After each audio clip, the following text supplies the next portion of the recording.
Alrighty, welcome back to the stream. It's finally out. Also, Jesus Christ, why am I dropping so many... What the fuck is going on? Why am I dropping so many frames? Okay, I'm going to give it a minute and hope that it stops when I finish downloading this update.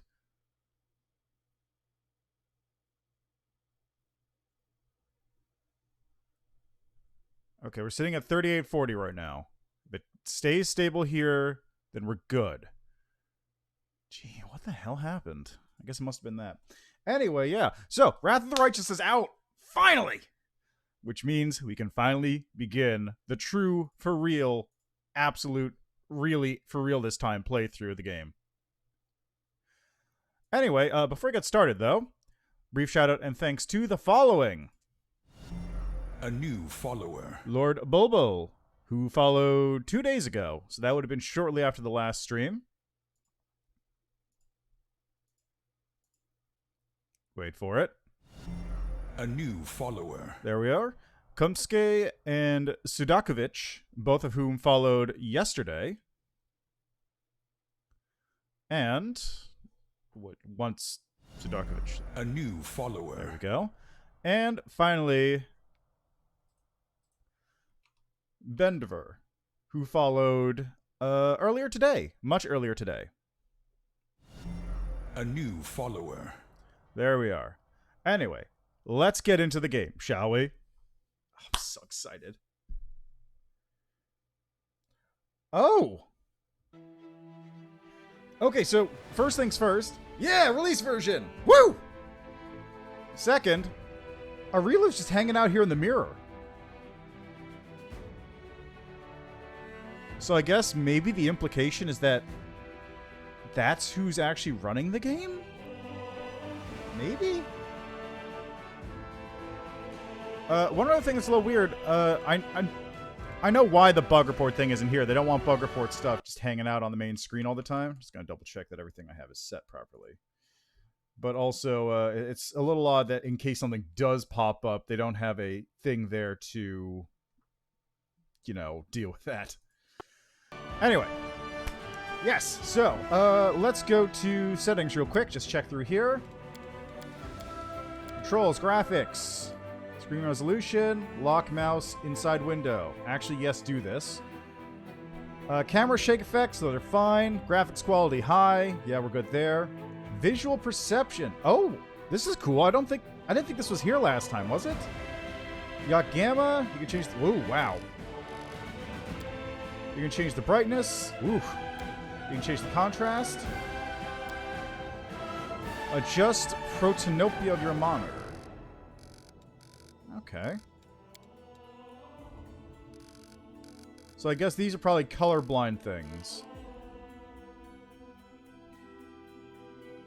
Anyway, let me apply that one change real quick. Controls.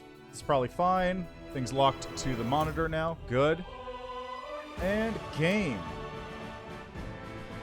I think I can probably skip this messing around with this. So, let's hop into it, shall we? Got a lot of stuff to do here. First, main story. We're going to be going on normal difficulty this time through, because I've done my playthroughs on other difficulties, and by previous, I mean beta versions. So I've done those on the other harder difficulties. I'm going to stick with normal for the regular playthrough. Maybe I'll bump it up if I feel fancy.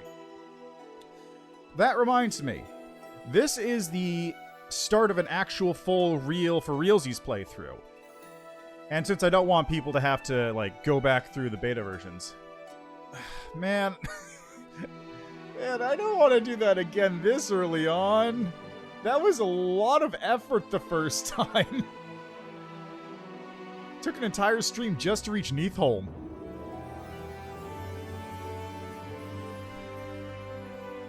Anyway, so, just to preface this, for people who are not familiar, for watching me for the first time, hi.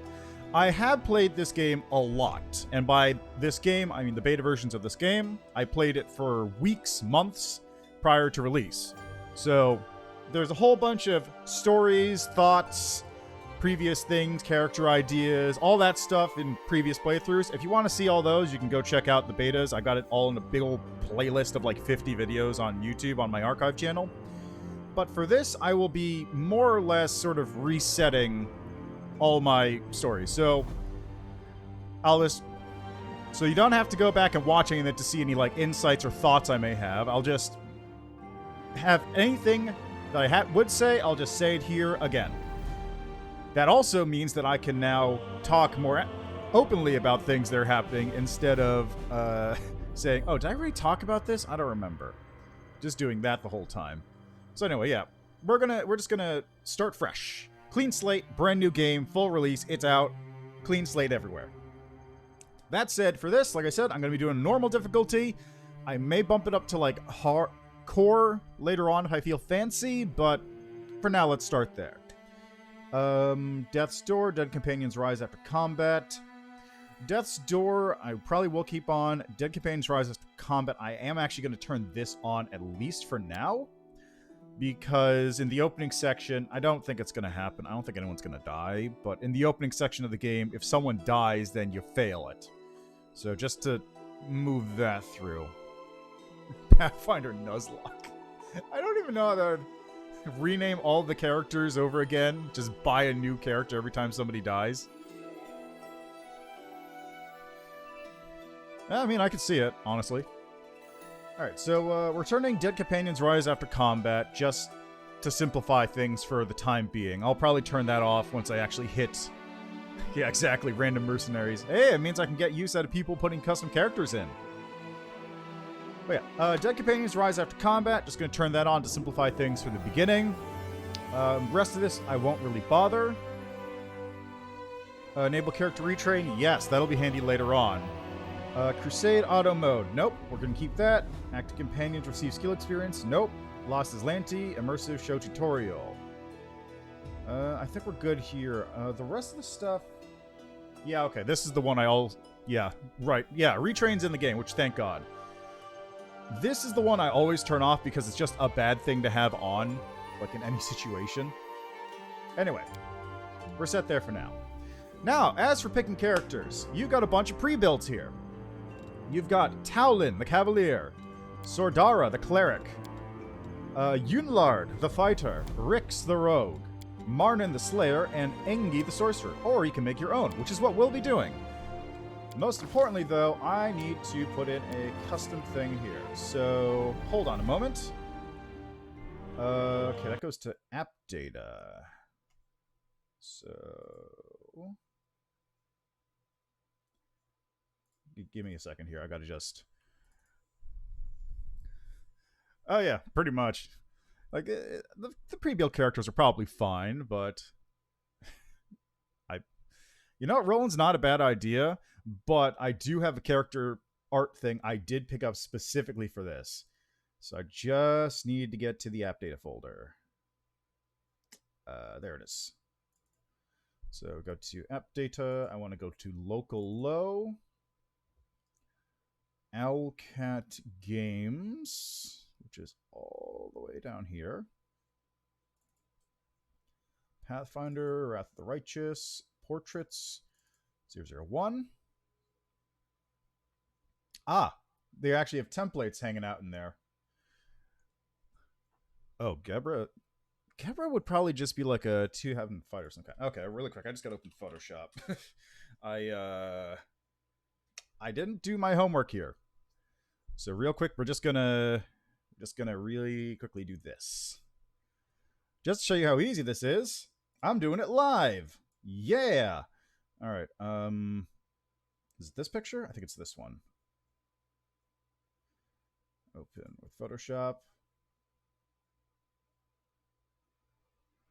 Oh, probably Barbarian, honestly. You can actually get Barbarians that, like, focus energy and create, like, a psychic armor kind of thing. It's goofy, but you can totally do it. All right. Okay, so full-length picture is... what size is this?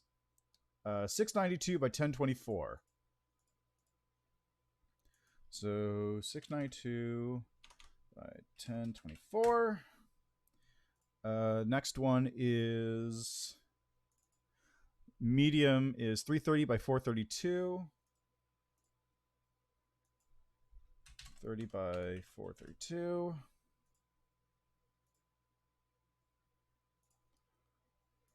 And then the last one is 185 by 242. Oops. 185 by 242. All right. So, put this in here first. Oh, that doesn't fit. It's too small. Sick. All right, put that there. Apply the transformation. All right, now we're going to save that as... wait, how do I file? PNGs. Okay. So, ALK1 PNG.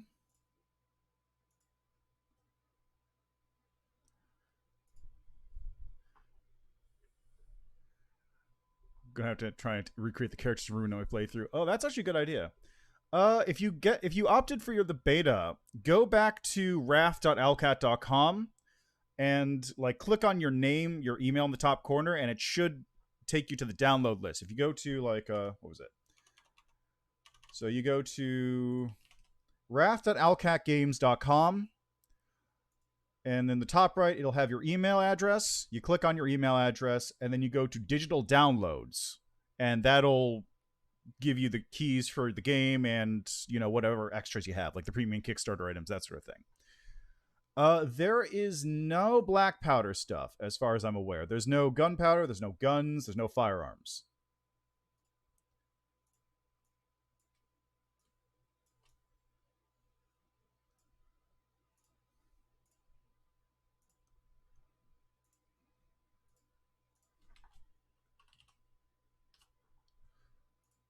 Maybe someone will mod those in.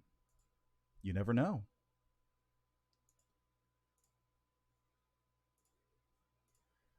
All right, and final thing is going to be... There we go. All right.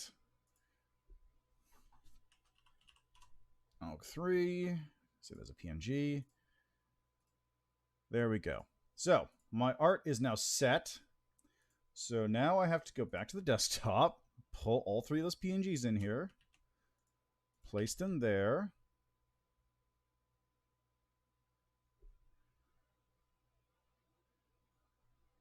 And let's try that. Refresh.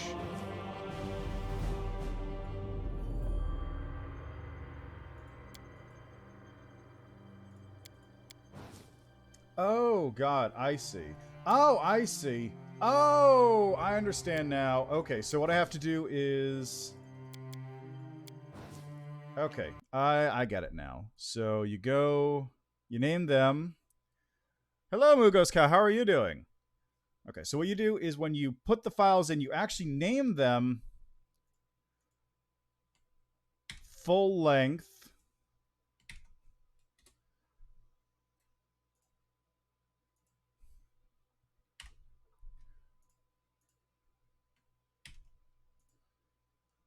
Medium.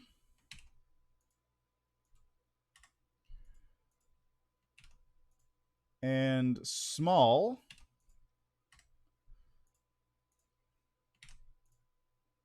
All right, and then refresh. There we go. Look at this guy. Ah, Nine-Tailed Scion. So the sorcerer one, right? Which gets all the magical tail feats. Yeah, there we go. Look at this dude, though.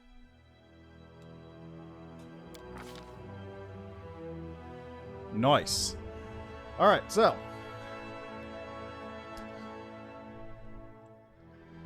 I mean, if you've looked at the magical tail feats, they're basically that. You get a whole bunch of magical, like, mind control abilities stacked on top of them, just as bonus abilities from having those many tails. Anyway, now that we're here, let's spend a little bit of time, and by a little bit of time, I mean probably the next hour, looking at character class options here. So if you don't like class options, you're not going to like the next hour. Yeah, right? Anyway, Personally, I'm going to be taking Alchemist as my class pick. Because really the main reason is when Owlcat tweeted out that, like, which class are you going to take? Check what random thing you get. And I randomly picked Alchemist, which is also, like, my favorite class. Yeah, exactly. Which one? So, just Alchemist is my favorite class. It can do anything, basically. But let's go through this, right? The basic Alchemist is a class which is the potion maker. You toss explosive potions at things to damage them. You drink potions to beef yourself up. You get your friends potions to heal them and buff them up. You can craft potions. Big potion stuff, all about mad science. That's the base Alchemist. The Chirurgeon is closer to a healer. I can go to details here, actually. Healer Alchemist, it actually says right there. More about healing, improved heal spells, that sort of stuff. Grenadier is more melee focused. They trade out the ability to brew potions for the ability to use martial weapons and sort of buff up those martial weapons a little bit. They don't get rid of their spellcasting, but they get rid of the other stuff. Incense Synthesizer is an archetype made specifically for this game. It's actually what I played the first time through. I don't really know how good it is, because when I used it, it was literally non-functional and broken. What it seems to be is sort of a area buffer-debuffer class, where you create a cloud of incense around yourself that debuffs enemies, gives them status effects and whatnot, and buffs your allies. Seems useful. Didn't really get to use it well because it was, like I said, non-functional. And Rebuild wasn't in the game at that point, so I couldn't even fix it. Then we get to Metamorph. Metamorph is a weird archetype. You basically lose all ability to cast, and in exchange, you get the ability just innately to transform yourself into monstrous forms. You can turn into a troll, you can turn into a giant, you can turn into undead monster, you know, that kind of thing. Gargoyles. So you become a very strong melee fighter, but you lose out on a lot of extra power from not having spellcasting anymore. Preservationist is an archetype which, what does this trade out anyway? Trades out poison resistance, which is actually kind of useful in this game. You trade that out for the ability to summon monsters, which seems like a good trade until you realize that most summon monsters last for like a couple rounds. So it's iffy, but it's also kind of useful. In pen and paper, it's much more powerful because you get the ability to also give your allies the ability to summon monsters. They use your spells as well. So you can summon like a half dozen creatures in a round and just have all of them swarm the enemy while your allies move into position. And finally, Vivisectionist. Vivisectionist studies bodies to better understand their function. Unlike a chirurgeon, a vivisectionist's goals are not related to healing, but rather to experimentation and knowledge that most people would consider evil. Basically, they trade out ranged combat with bombs for the ability to sneak attack. They are by far one of the strongest melee archetypes in the game, because Alchemist alone is an incredibly powerful melee fighter if you buff and build correctly, and just on top of that, they also get sneak attack. Very strong class. Like, just put it in there. It's the only class that can flank with itself. Or, more accurately, it's the only one that can turn itself greater invisibly alone. Like, a rogue can do it, but it has to be much higher level, or they need to have someone else cast invisibility on him. They can just do them by themselves. Very strong. I'm thinking, personally, I probably am going to go for... See, I'm tempted to go for Metamorph.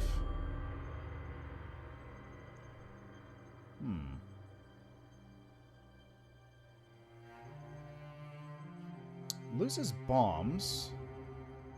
Loses throw anything. But does it not lose spellcasting?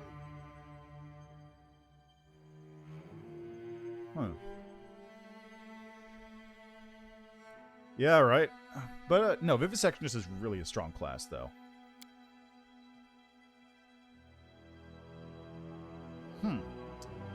They may have actually buffed Metamorph. It used, like I said, it used to be they lose...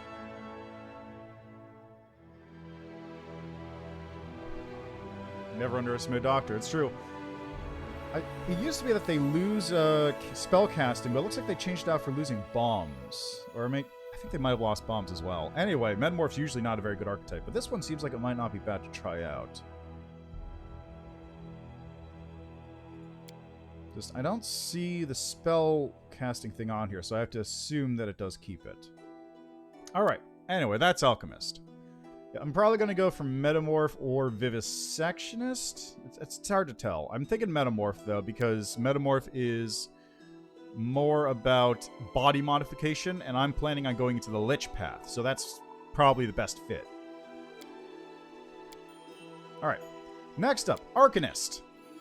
So Arcanist is, personally, I think it's probably the strongest. No, there's a Lich mythic path.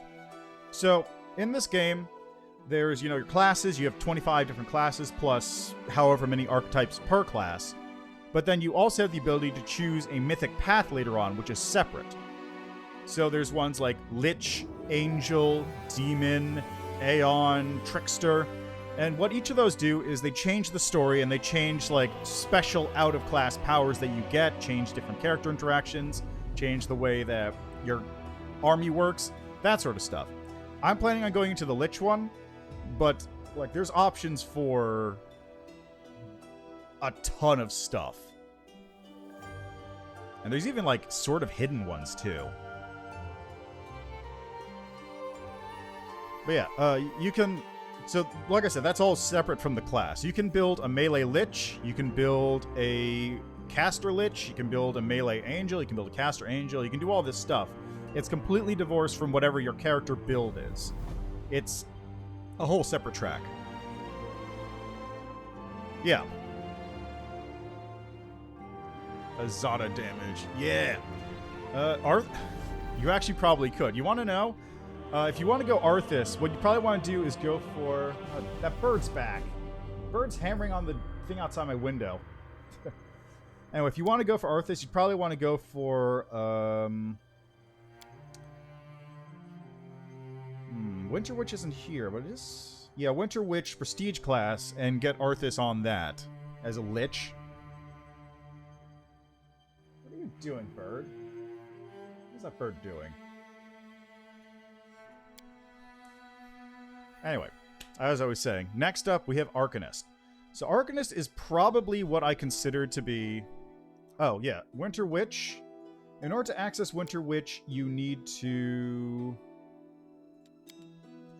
have Knowledge Arcana rank 5. So you need to be 5 levels at least. You need to have one of the following features, the Frost Hex or the Winter... I think it's Frost or Winter Patrons. And you need to have the ability to cast 3rd level spells. Let's see, you're doing the fighter one, right? If you're doing scimitars, I feel like that'd probably be chaotic good or neutral good, because that fits more with Serenray, right? Which is more fitting. Oh yeah, there you go. You need the frost thing, so you might have to dip into Witch. I don't know if you can be Lich, though, because you'd have to be evil for that. Anyway, let's go back to what I was doing before. What is this bird doing? Just hanging out on my window. It's bizarre. I have no idea what this bird is doing right here. I'm just staring at this bird hanging out on my window. Fair enough. Fair enough, yeah. I don't actually know how Falling Paladins works in this game. Alright, so, Arcanist. Arcanist is what I personally consider to be one of the strongest casters in the game. They're a mix between Wizard and Sorcerer. Yeah, fair enough. Wizard and Sorcerer combination, which means they have the innate bloodline magic stuff of Sorcerers, but they have, the learned part of being a Wizard. So they cast from a spell book. They basically use 5e Wizard casting. Oh yeah, Phantasmal Mage is the illusion gnome, right? Or is it gnome? I think it's gnome. Yeah, it's gnome. Yeah, so it's just... I personally think it's an incredibly powerful class. It has a slightly lesser spell progression compared to Wizard, but it's like, it makes up for it with so much other stuff. It's ridiculous. Brown Fur Transmuter is one of the best buffing classes in the game. It can transfer some of the strongest buffs to their allies. Eldritch Font, because action magical bounding up spells. I believe this one just becomes a spontaneous caster. Swift action, pour more power into your spells and abilities, and add 2 to the caster level and DC of a spell, or increase your effective Arcanist level by 2 when using an exploit.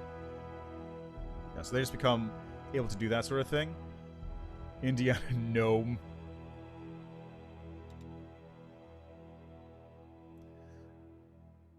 Alright, Nature Mage is one that gets Druid spells, I believe. Yeah, uses the Druid spell list. Phantasmal Mage is a gnome-specific racial archetype. And what this one does is it actually gets the ability to use illusory shadow magic at a bonus, I believe. What is it? Just cast a level next spell, but instead gains now powerful meta magic. Can you spend 1 point from her Arcane Reservoir as a free action to make next Arcanist illusion spell she casts in 2 rounds, extend, reach, or selective. Wow, that's really good. Persistent or empowered, maximized or quickened.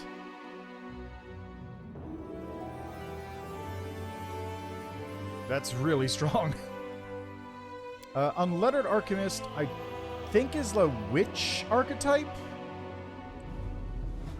Yeah, it gets witch spells instead, and then White Mage is like a cleric healing one. I remember this one not being particularly like impressive compared to the others, but it's still an Arcanist. Alright. Next up is Barbarian. If you like hitting things really hard, really, really, really hard, this is the class for you. That's really all I have to say about it. They get so angry they can fly and catch on fire and summon ghosts. For our archetypes, you got Armored Hulk, which gives them armor using. Yeah, pretty much. I mean, you just get Cleave. Just get Cleave in there, that's horizontal swipe. And Vertical Strike is just a regular attack, really. Armored Hulk is one that gets the ability to use armor, because normal barbarians don't. They literally can't wear armor. Beastkin Berserker, I believe, gets, let's see, nature. What else do they get? Yeah, they get the ability to turn into animals. Instinctual Warriors. Is this the one that gets, like, the whiz stuff? Yes, this is the one that increases wisdom modifier. So they become, like, more powerful. Like, this is the one that you can, like, weirdly mix with Monk, basically. Invulnerable Rager is basically a barbarian archetype, which all it does is it just becomes very, very hard to kill, because it just shrugs off damage. Most barbarians get like a little bit of damage reduction, so they just ignore a couple points of damage per hit. Invulnerable Ragers get a lot of damage reduction. Like, they ignore... Let's see. That's fire resistance equal to half barbarian level. So half their level means that level 20 they can ignore 10 points of damage just walking around. Yeah, pretty much. So they can ignore 10 points of damage at level 20 and also get more damage reduction. Hello, loot boxes. How are you doing today? Mad Dog is one that fights alongside an animal companion. And Pack Rager is similar, I believe. Oh, they get teamwork feats. Okay, so they work better with friends.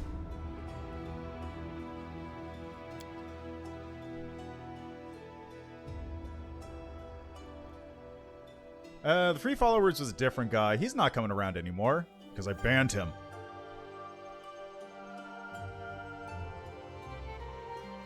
I'm thinking a lot of those, though. It's bizarre. I'm not sure why. I don't think I'm a hate raid target, but I guess the bots just like my channel. Alright, next up, we have the Bard. Bard is a buff class. If you like making your... Yeah, pretty much, right? Not much you can do about it, besides ban all of them. Ban everybody. Alright, so, Bard. is a class all about buffing your allies. You give them boosts to everything they do, attack, damage, fear effects. You get to buff your allies, you get to debuff your enemies. It's all around good for having fun in the back. And also, you get a lot of skill points, so you're a very friendly, charismatic person. Archaeologist Bard does none of that. Instead, they buff themselves and get some rogue talents. So it's useful if you want to not stack a lot of buffing characters, and you want to have one person deal with traps, because they're like secondary rogue kind of thing. Beast Tamers get animal companions, or rather, they get summon monster. Yeah, I mean, it's literally called Archaeologist. One of the fun things actually about them is, instead of being able to buff allies, they give themselves luck bonuses. So you just become very lucky very quickly and start dodging everything because you just got lucky and happened to get out of the way of it. Dirge Bard, I believe, is more of a... Yeah, exactly. Luck is a skill. There's actually a trait called Fate's Favored, which just increases your luck bonuses by 1 from every source, which makes Archaeologist incredibly strong. Yeah, that's fair. Alright, so Dirge Bard, if I remember correctly, this is more of a debuffer, but I believe it also has something to do with... What is it? It gets something to do with undead as well. Yeah, Bardic Performance can cause dead bones to rise up and move at find his command. So you get a little bit of necromancy in there too. Flame Dancer, I believe... Flame Dancer and Thundercaller, I believe, fall into a archetype of bardic offense, where normally bards, sit in the back and they have a little bit of combat, but generally speaking, they let other people do the fighting. Flame Dancer and Thundercaller allow you to actually directly fight things using your bardic performances. Though, I don't think they're particularly, strong, so it's kind of like a trade-off of, do you want to feel like you're doing more stuff, or do you want to just let everyone else do it and you just sit in the back and chill? And finally, Tranquil Whisperer. I believe this one is more about suppressing negative effects on your allies. Yeah, it gives you AC, so instead of other things which buff their attack or make them more aggressive, this is more defensive focused. Alright, Blood Rager. Blood Rager is basically just a better barbarian. It's barbarian, except that they also get the ability to cast spells. Now that comes with an asterisk, because that's really only the Primalist Blood Rager. The Primalist Blood Rager is basically just a barbarian plus. It gets spellcasting, it gets the rage powers that regular barbarians get, it gets everything else at really no cost. Just, it's a little funkier. So basically, this thing's like in pen and paper, where you can stack multiple archetypes for a class. This just makes Blood Rager like Barbarian Plus. But in this case, when you can only choose one archetype, this kind of sets its own thing. Still better than a normal Barbarian, but you can spec different ways. Blood Rider, I believe, is the one that... Yes, it's the mount one. So you get a Barbarian who makes their mount also really angry and magical. Oh yeah, I also should point out, Blood Ragers are also sorcerers, sort of, so they get like bloodline abilities. So you can have an undead Blood Rager who gets the ability to drain energy from people with a touch. Green Rager, I believe, is Fey stuff, so you get knowledge, or you get nature spells. Ah, summons. Oh yeah, pretty much. Get some vodka in there and just go to town. Ah, excellent. Enjoy the game. It is excellent. Ah, okay, so you want the main game key first. It should say use this one first when you look at it, and it'll just be for like the regular Pathfinder game. The other two are probably the Commander Pack and the Kickstarter bonuses. So put the main game key in first, and then put the other two.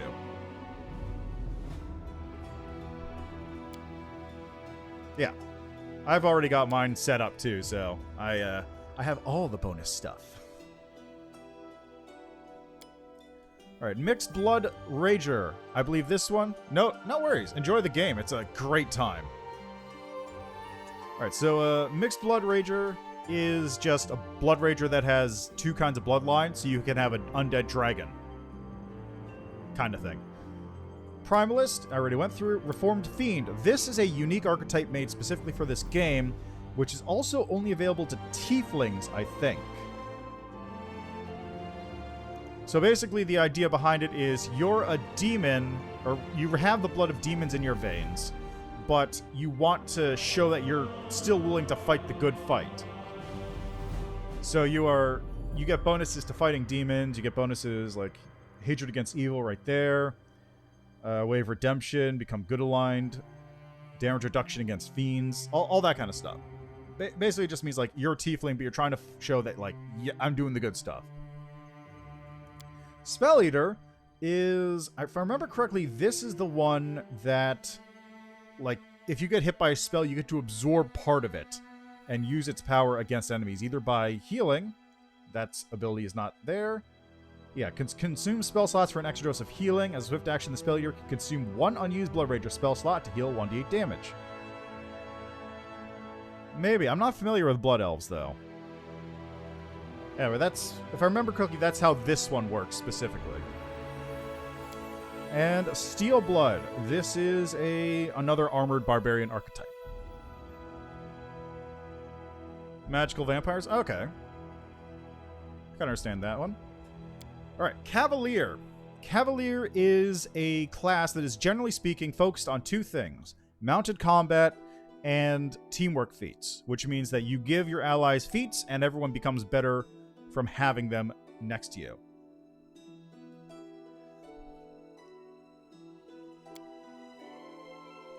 Beast Riders, let's see, what do? They swap out stuff for other kinds of animal companion. So you swap out a horse for a bear, a boar, a giant centipede, a dog, or an elk.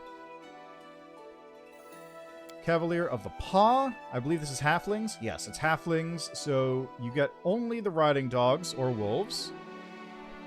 No, but you can ride a Triceratops, which is basically the same thing. I'm pretty sure you can ride a Triceratops at least. I don't actually know what the difference between this and the regular Cavalier is.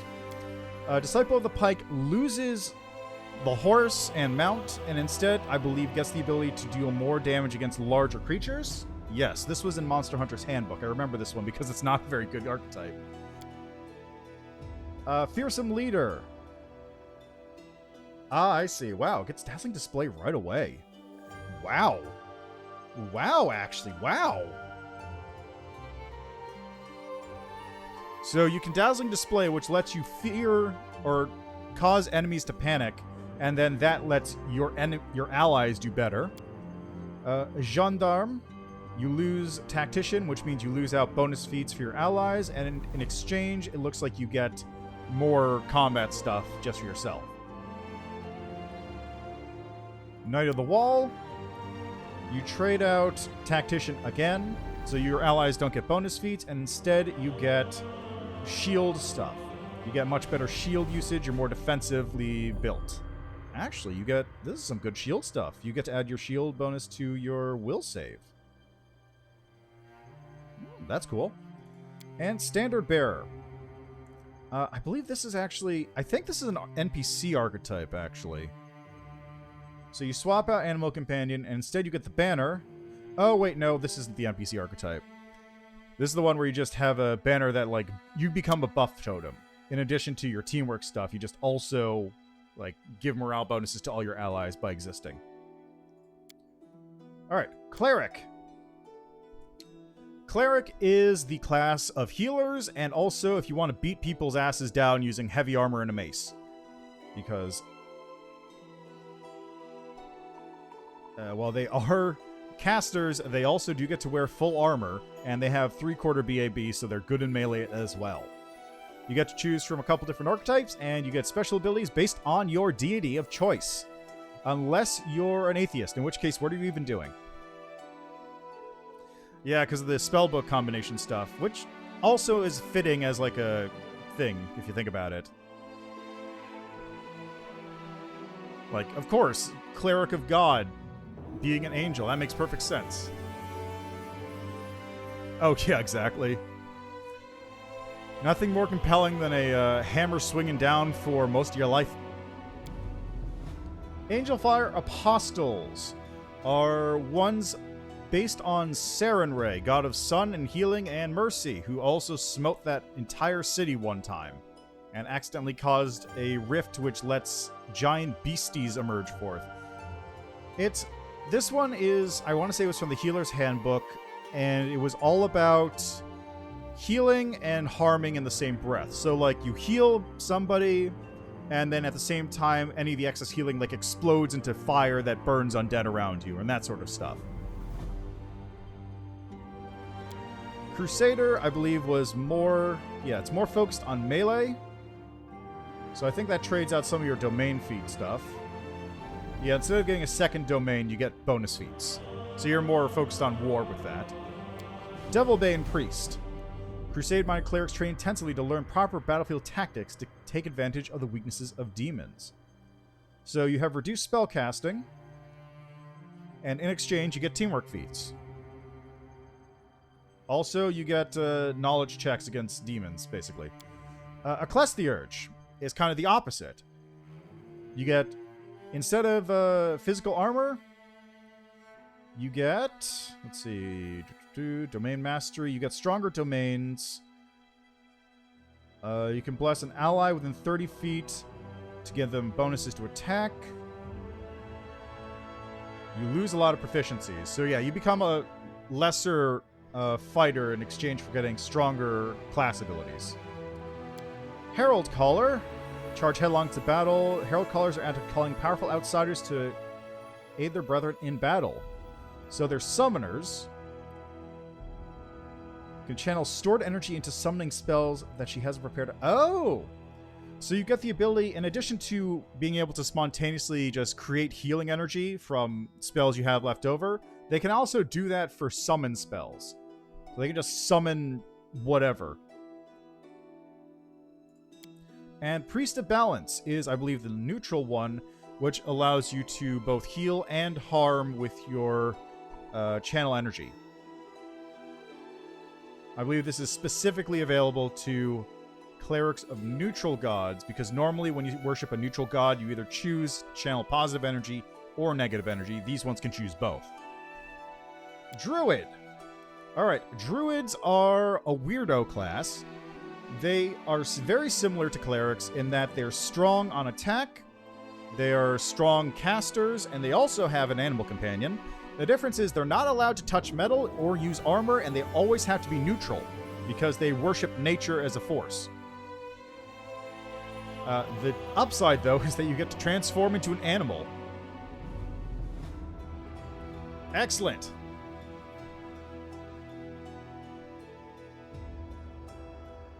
Yeah, it's a bit of a download, that's for sure. Yeah, so druids are just very strong casters. They get to turn into animals and maul people as a bear. Blight druids, let's see. They take care of land that's been destroyed, and in exchange for not having an animal companion, a creature must succeed a fort save or become sickened. And if it's an animal, fey, or plant type, it'll become nauseated.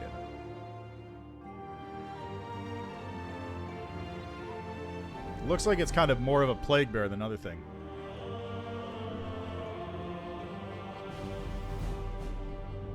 Yeah, from the commander stuff's all listed on the Steam store page. You get a digital map, a digital OST, and then a couple small in-game items that are just like skill boosts. I'm not actually sure about the Kickstarter stuff. Yeah, it looks like it. So it's more about disease and such than actually healing it, which is what I thought it was at first. Yeah, I'm not entirely sure what the Kickstarter stuff gets you. Alright, Defender of the True World. Some druids specialize in tracking down, diverting, and slaying Fey threats. So this is all about killing Fey, which is good because Fey are assholes, especially gnomes.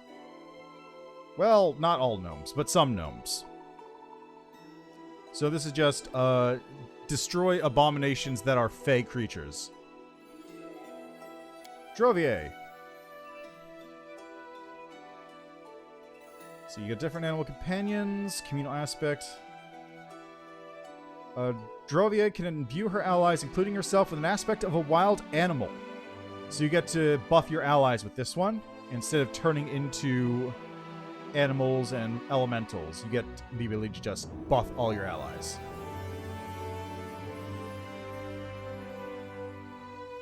Elemental Rampager, I believe, will probably just turn you into an elemental more... Yeah, so I think this is like the barbarian sort of... Yeah, it's the barbarian one. This one sort of gets you a barbarian-esque flavor to your druid. Fae Speaker, in contrast to Defender of the True World, is all about them Fae. Just get those Fae in there. And Primal Druid. Instead of getting normal animal companions, you get the ability to get a Mastodon, a Smilodon, a Triceratops, or Velociraptor animal companion. Megafauna. And you get the ability to enlarge person. Cast it without preparing it, and you get bigger bonuses from just enhancing your size, which is pretty cool. Yeah, well, that's pretty much, yeah, actually. Except that Chris Pratt didn't also have a giant Triceratops fighting by his side. Actually, no, that wasn't Chris Pratt.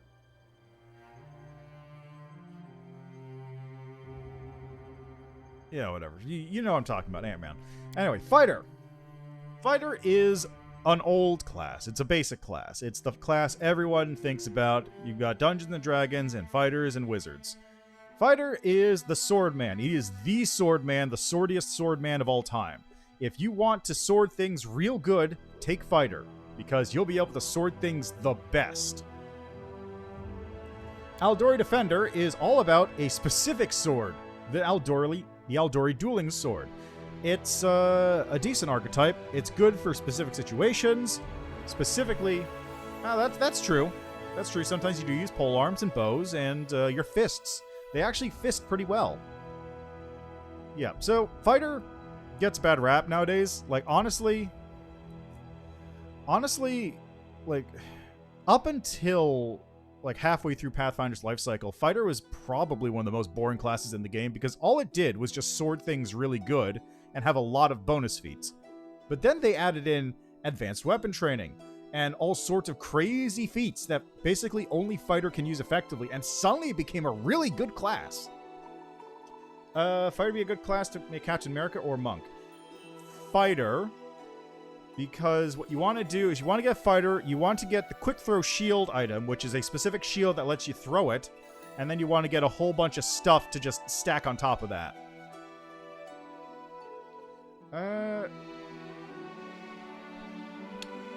Yeah, probably Fighter still. I think there's like a ricochet... There's like a throwing archetype Monk as well. I want to say... I don't think it's Monk of the Empty Hand. There's another one. Yeah, I'd still say Fighter is probably the better option there. Because you can actually use a shield in this. Monks can't. And you can shield bash with things. Monks can't. Anyway. Aldori Defender is all about using an Aldori Dueling Sword, which is decent. It allows you to build into specific different paths. I was using it during my last playthrough and my solo run. It's got its uses. It's not the best archetype, but it's not the worst. Armiger is a Hell Knight trainee class. All about the Hell Knights. You get, what was it? Yeah, you get bonuses on will saves because you're a Hell Knight. Yeah, they are, but you have to build specifically around them. It worked out relatively well. Up until I had to drop the difficulty twice. Anyway, Armiger Fighter is about Hell Knights, so if you want to go into Hell Knight stuff, that's basically where you go. Like, you even get the ability to Hell Knight Order and Studio Squire here.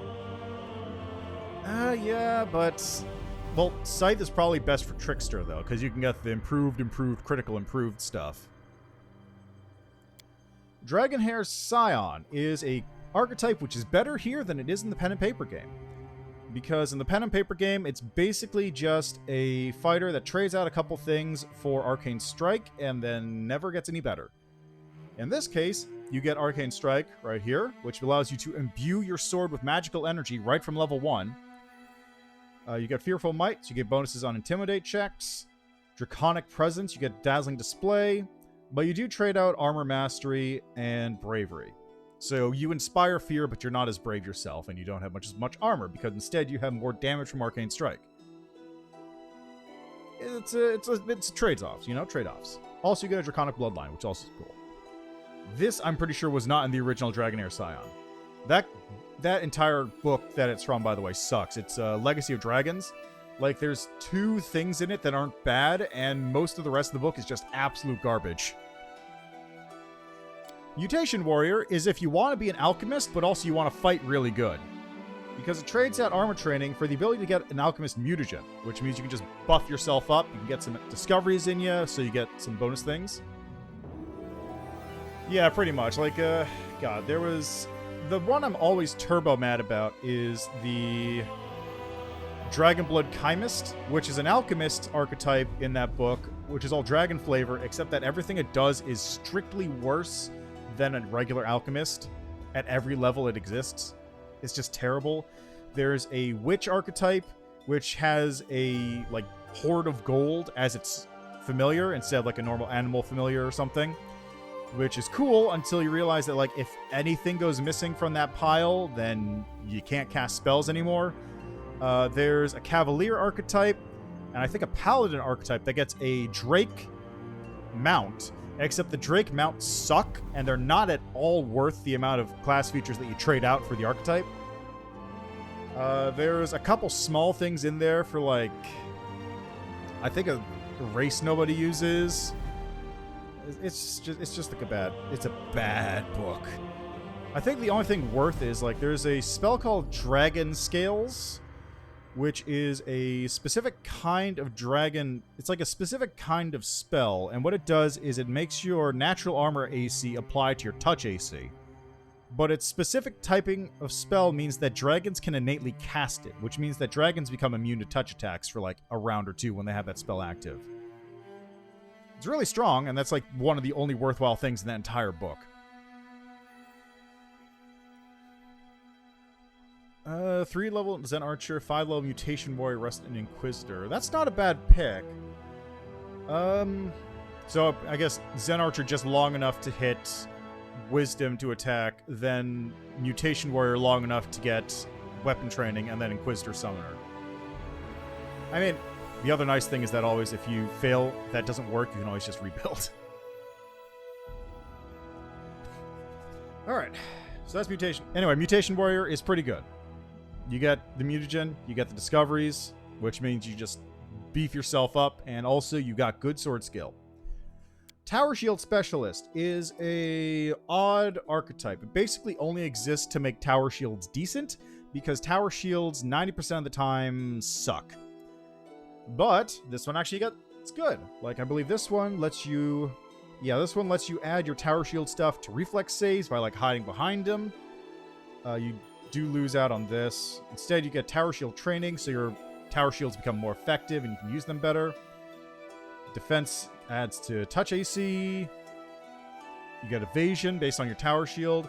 So this is a very defensive archetype, but it does mean that you get, like, a good defense out of it because you're using this big old shield. And finally, Two-Handed Fighter. This is just, do you like hitting things with a two-handed weapon? There you go. You get bonuses, and also you get more damage when using a two-handed weapon. That's pretty much it. Alright, Hunter. Hunter is a ranger, basically. They're kind of a weaker ranger, but I think they get a better selection of spells to make up for it. And you get teamwork stuff with your animal companion. Kenny and Conniving Skirmisher, manipulating enemies and leveraging allies for your own benefit. So you lose animal focus. Right, you also get, like, weird buff things based on different animals that you pick.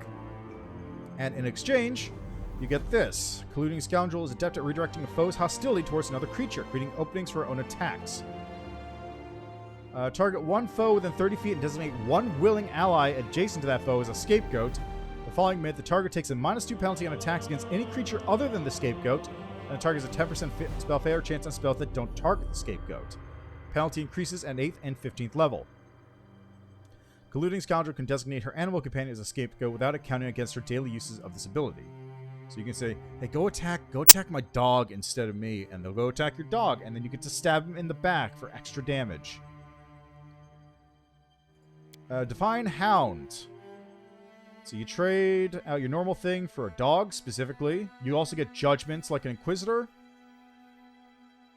Divine Hunter does not have any information. But let's see, you trade out... Let's see, you get domains, so you're like a cleric. And you trade out Hunter Tactics. So you lose teamwork stuff for domain abilities. A specific level of a specific spell type. If you go to details, it should tell you... Well, I was on details, wasn't I?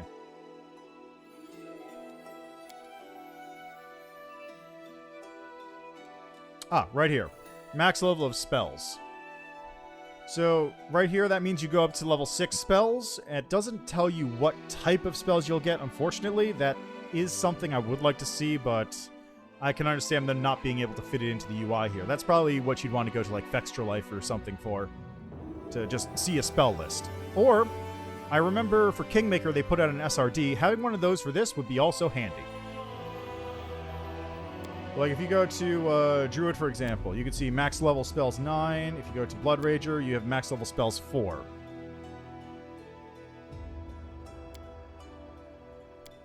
Alright, Forester. If I remember correctly... Let's see, Forester loses Animal Focus and Animal Companion. Instead, you get expanded Animal Focus stuff, and bonus combat feats, and Tactician. So this replaces Animal Companion with your allies being Animal Companions, basically. Wait, which... Oh, that book line? Oh, ow, wow! Okay, it actually tells you what spells you get at what levels. Cool. So at level 16, a hunter would get Cure Light Wounds, Mass Stone Skin, Communal Bear's Endurance, Mass Bull Strength, Mass Cat's Grace, Dispel Magic, Greater Dispel Magic, Mass Owl's Wisdom, Plague Storm Sirocco, Summon Huge Elemental, Summon Nature's Ally 6, Tarpool, and Poison Breath. And it actually has them all listed out right there. Hey, look at that. Oh, and also tells you how many spells of each level you also get at that level. That's handy. Hey! Oh, yeah. Well, let me just go through Hunter real quick again. Urban Hunter is... I believe this one changes out your dogs and, like, your animal companions for different animal companions. Yeah, you get dog and horse. And you get animal insight. So you get perception bonus. Urban Hunter selects bonus feat for the following list. I'm not really sure what this one's about. And Wandering Marksman. Wandering Marksman is used to divert enemy attention from him to his animal companion and then strike from a distance. So I guess it's like Colluding Scoundrel, but slightly different. Because you use it with bows. Alright, so Winter Witch. See, Winter Witch, you need... the Frost and Winter things, which I believe are witch patrons.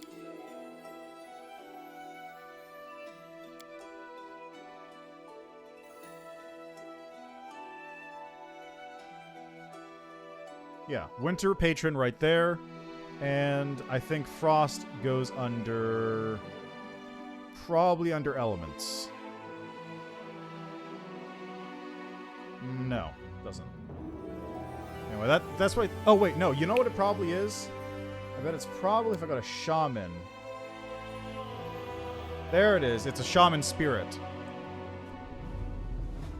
So, in order to qualify for Winter Witch, you need to either have... wait, that's not Winter Witch. In order to qualify for Winter Witch, you either need to be a Witch with the Winter Patron, a Shaman with the Frost Spirit, or another class that has an archetype that gets you a Patron or a Spirit, so you can get one of those two things.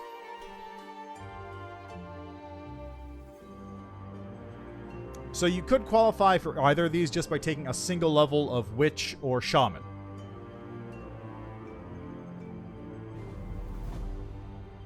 So actually, if you wanted to look at that Paladin again...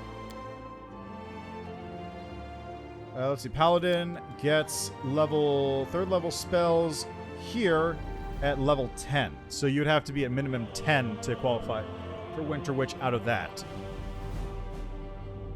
So it wouldn't quite work.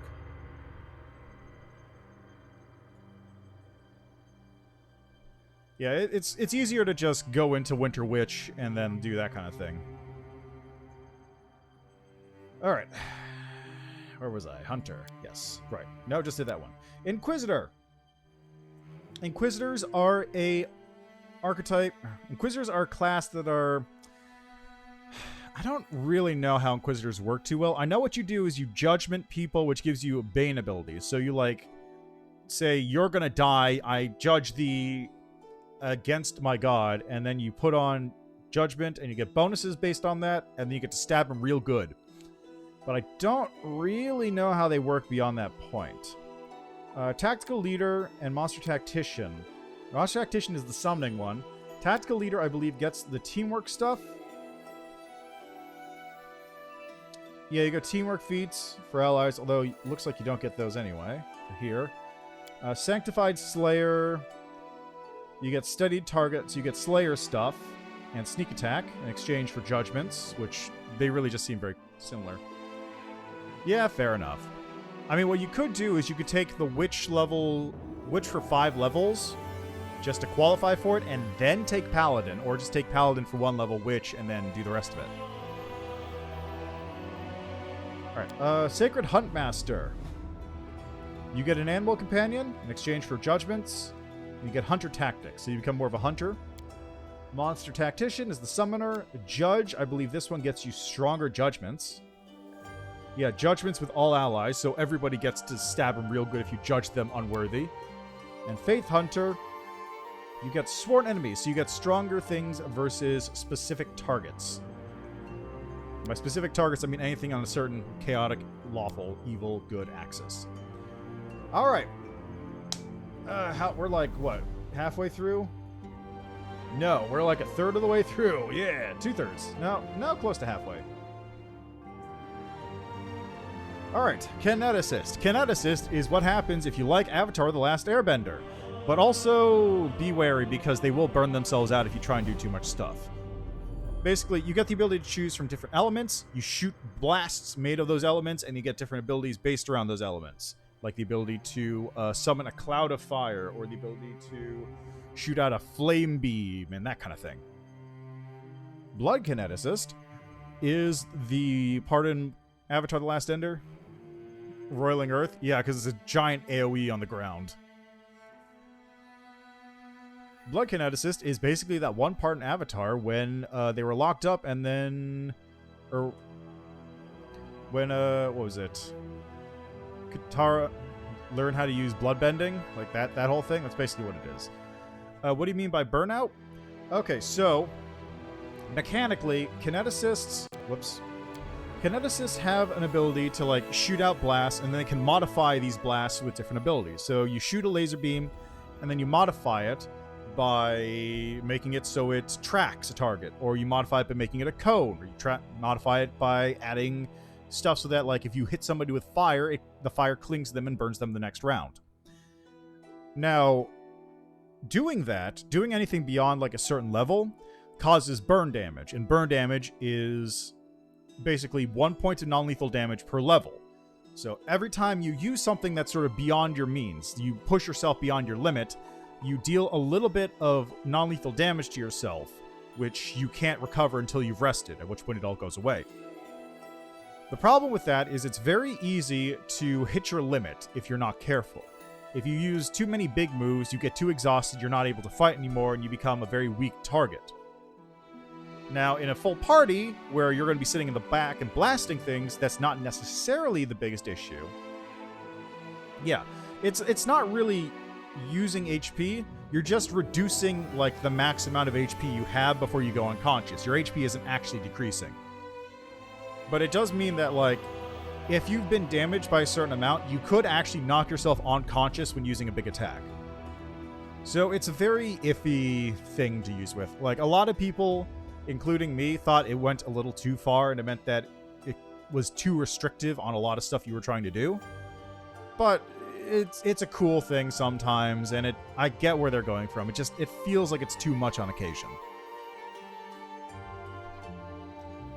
Anyway, yeah. So that's a Blood Kineticist. If I remember correctly, Dark Kineticist absorbs, like, the life force of the energy around them and the ground. Instead of Burn, you get Dark Studies. Uses Intelligence instead of Constitution. And uses the souls of others to protect herself from the dangers of Burn. However, a number of times per day, she can gather up the souls of the dead creatures with HD sum equal to or higher than a character level. When she does, some of the existing burn is unloaded into the departing souls, racking with unspeakable torment, but reducing her current burn total by 1 point.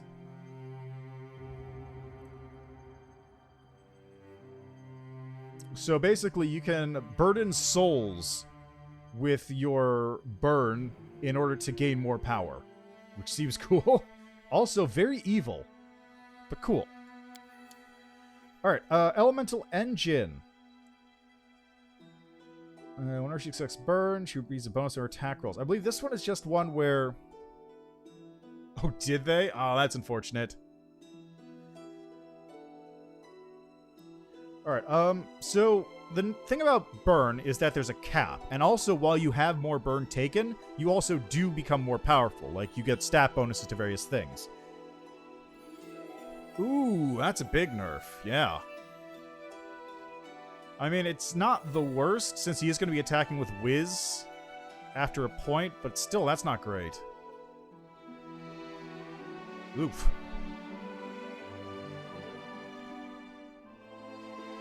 I think they probably realized that they had buffed the allies a bit too much. Anyway, so Kineticists, as you gain more burn, they get more powerful, but they also become closer to dying, right? With this one, you get the ability to burn out, which means the more burn you have, like, you significantly become more powerful. So you basically do want to keep taking burn in this case, but it's always a balance, and then you lose the ability to, like, super buff your abilities later. Kinetic Knight is a kineticist that uses a blade made out of fire. Also wear armor, and that's about it. Overwhelming Soul is an archetype specifically for undead, but for other stuff it also works. They removed the ability to... In Pen and Paper, Overwhelming Soul was an archetype where it traded out your Constitution-based stuff for Charisma-based stuff. And instead of accepting burn and dealing non-lethal damage to yourself, instead you accept burn and take negative levels.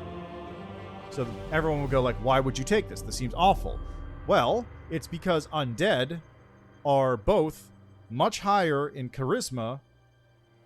Oh, okay, so it's fine then. That works. That works in that case. So yeah, undead are high in charisma and don't have a con score, and also are immune to non-lethal damage. So with Overwhelming Soul, you get charisma, which is their constitution, because undead scale their health based on their charisma score. And you have negative levels, because negative levels will affect undead creatures as opposed to non-lethal. And that's basically it. I believe when I was looking at this before, it actually did remove the negative level penalty from using burn on these, but I can't remember offhand. Anyway, that's really the main difference. I think there's a couple other small things, but that's the big one. And Psychokineticist. Let's see. Burn. Yeah, okay, so this still has non-lethal damage. I don't know what the difference here is. Emotional Intensity uses Wisdom modifier instead of Constitution, and takes a penalty on will saves instead of normal non-lethal. Alright. Next, Magus. Magus is Sword Mage. If you like smacking things with your sword and then zapping in with magic, this is the class for you. That's really all I got to say about that. They are more focused around doing stuff like casting magic into your sword and smacking with a sword that also zaps people, or you attack and then you also get a secondary zap as like a swift action on top of it. Arcane Rider, you get to do stuff with your animal companion, which is a horse. I believe you can put arcane magic into your horse in order to buff them up.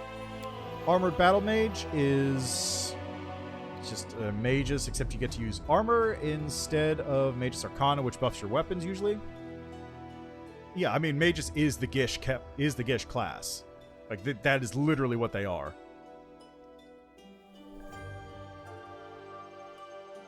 Eldritch Archer is actually an interesting one. This is one people were asking for a long time, because what it does is it allows you to put your spells into your arrows.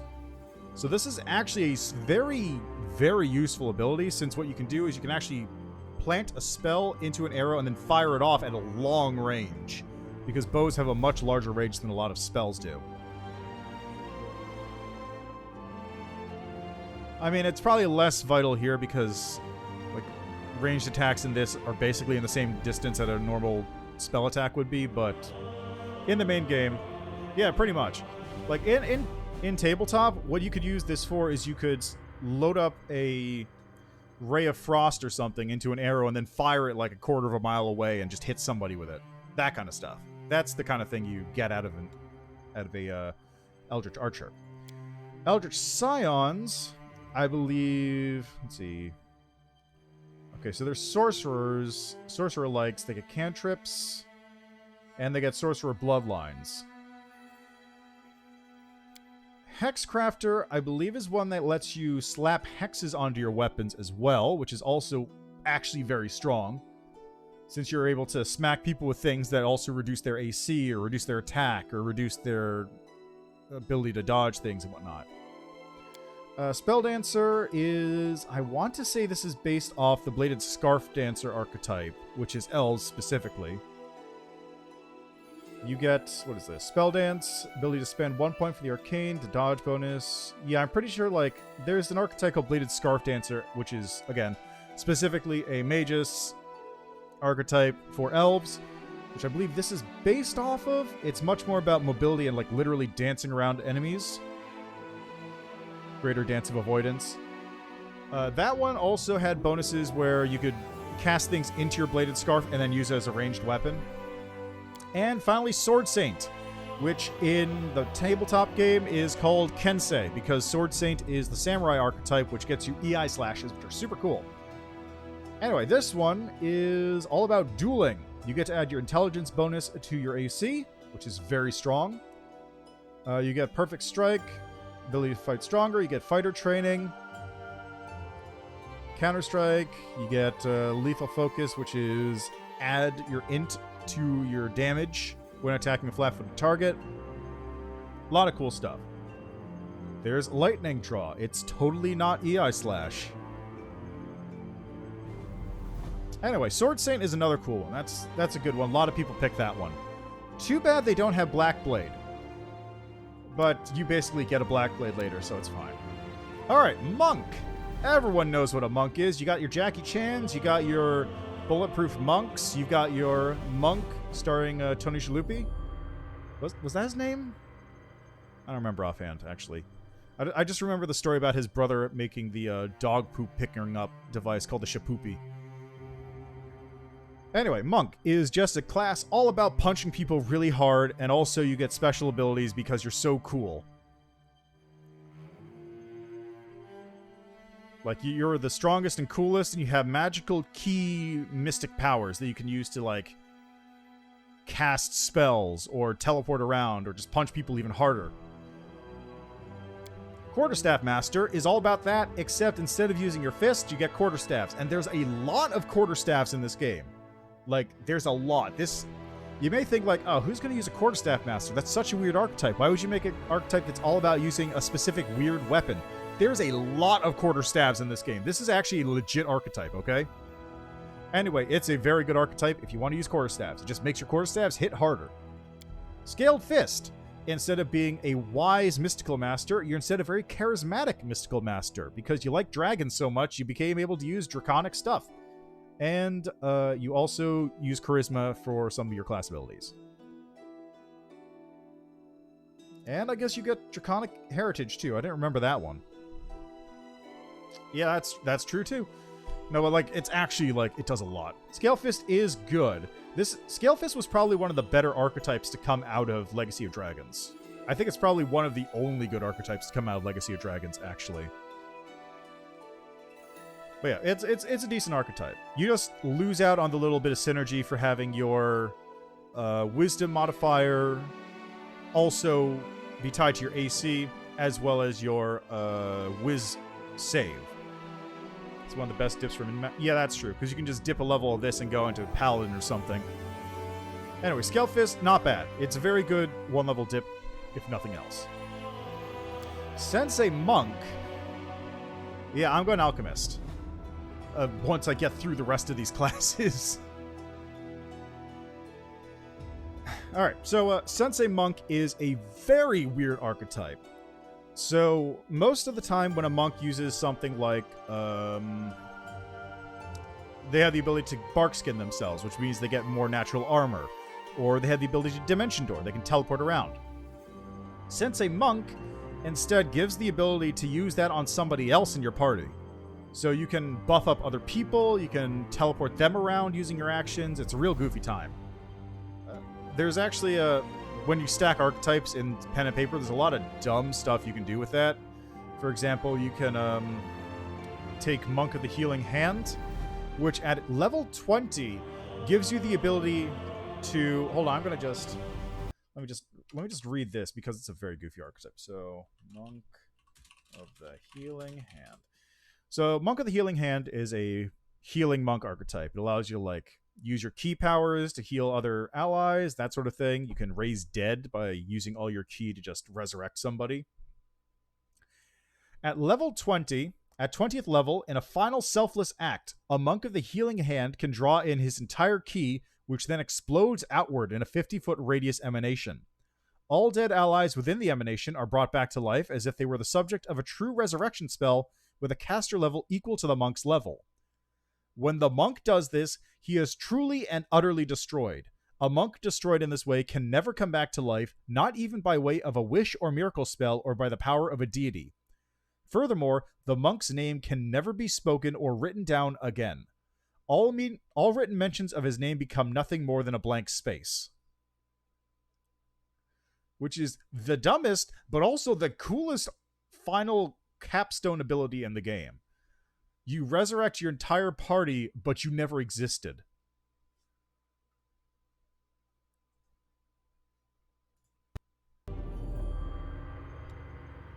Yeah, exactly. That's the archetype where you go, I have to do it. No, don't! Don't worry, even if I'm forgotten, you will live on in my place. It's such a dumb ability. Anyway, the fun part is with Sensei Monk, you can stack Monk of the Healing Hand on top of that, which means you can actually use that ability and channel it through somebody else. Just have an NPC just hanging around, and then in the final point, just go, you're going to become the savior, and just blow them up to resurrect everybody in your party.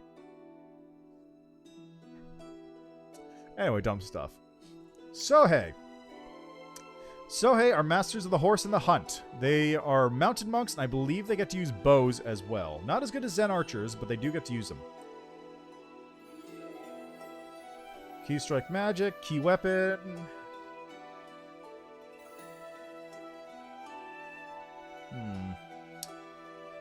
Thought they got that. You know, I guess they're just better at using weapons. Yeah, they get weapon training. Okay. Oh yeah, there it is. Monk bonus feat. You get mounts. Flurry of blows, unarmed strike, monastic mount. There you go. There's all that stuff. Get a horse. Yeah, it's... Like I said, I love that capstone ability. It's the dumbest capstone ability because it literally writes your character completely out of the plot forever. But also, it's such a cool ability.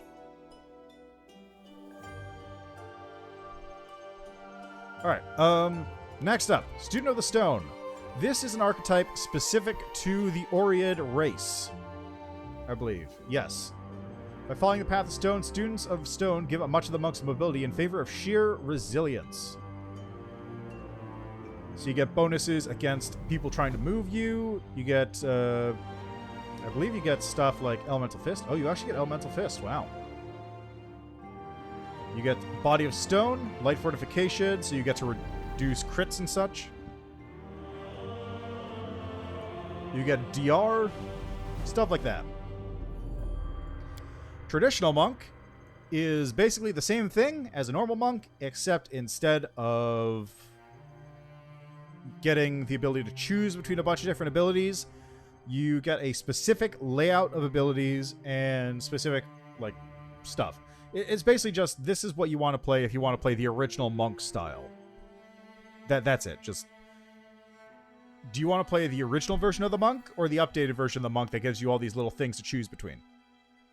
And finally, Zen Archer. Zen Archer is a fun archetype. It's what Lan is. He's awesome. It's basically just, do you want to use bows really good? And if the answer is yes, you play a Zen Archer, because you use bow really good with a Zen Archer. Alright, next up, Oracle. Oracle is... Lan is great, yeah. I love Lan. Thanks, Lan. You're awesome, Lan. Alright, we're getting there. Oracle. You know, pretty much. Oh, crossbow, really, but who's counting? Oracles are similar to clerics. Yeah, right? Just roll a die. Roll a 25-sided die and see what you pick. So oracles are like almost one for one the sorcerer to the wizard, where cleric is the wizard in this case. They get a slightly weaker spell progression than a normal cleric. Like, they learn spells slightly slower. Oh god, that's right. Yeah, I heard about that. Yeah, well, if nobody else is going to be on your side, you got to make copies of yourself to fight people.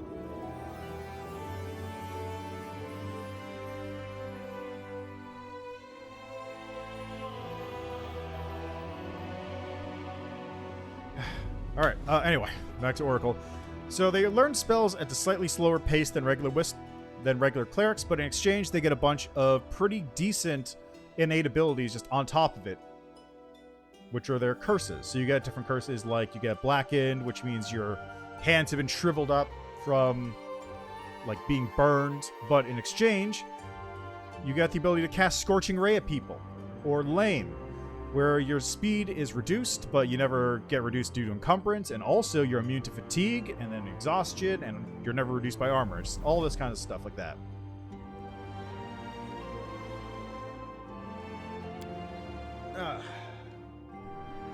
Divine Herbalist. You lose the mystery, which is sort of like a domain for your character. Instead, you get different mysteries. You get Master Herbalist, you get bonuses on checks, you get the ability to brew potion, and you get the ability to heal people better. Not as good as Oracle of Life, but I mean, you could probably get a Life Oracle with this too, come to think of it. Oh yeah, Battle Mystery is also pretty good. Yeah, so the mysteries are like a major change up between things as opposed to the clerics. Mysteries are basically sorcerer bloodlines, and then the curses are basically domains.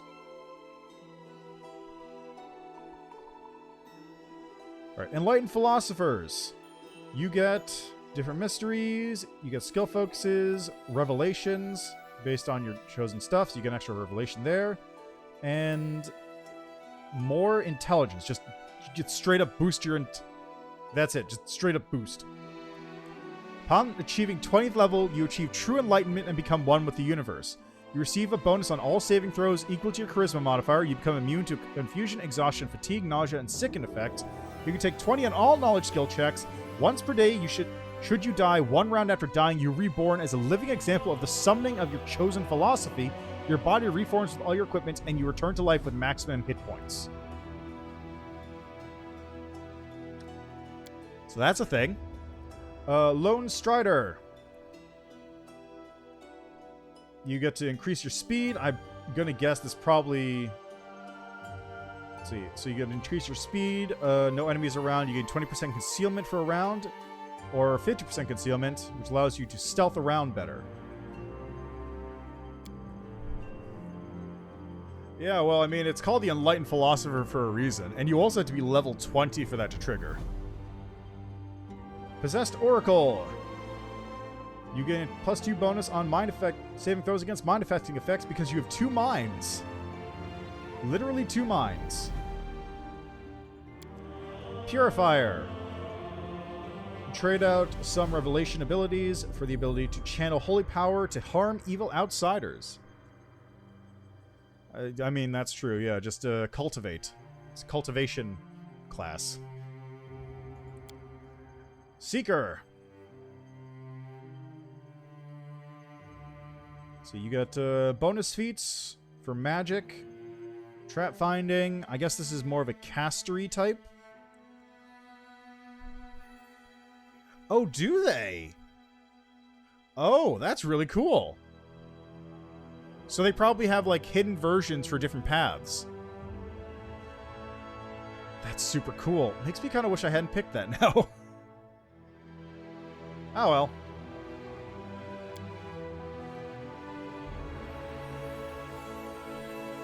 Alright, Wind Whisperer. People often find themselves listening to the rustle of the wind, but only a handful of them hear whispering of the almighty nature element and can use it as a source of power. So you have to pick the wind mystery, and in exchange you get some stuff based on that. Freedom of the wind, so you get freedom of movement and haste. That's true. I might have to. I wanted to use this art because it's good art, but if that changes. You know what? We'll do it. We'll do it. We'll do the thing, because if it's doing a cool thing, I got to see the cool thing, right?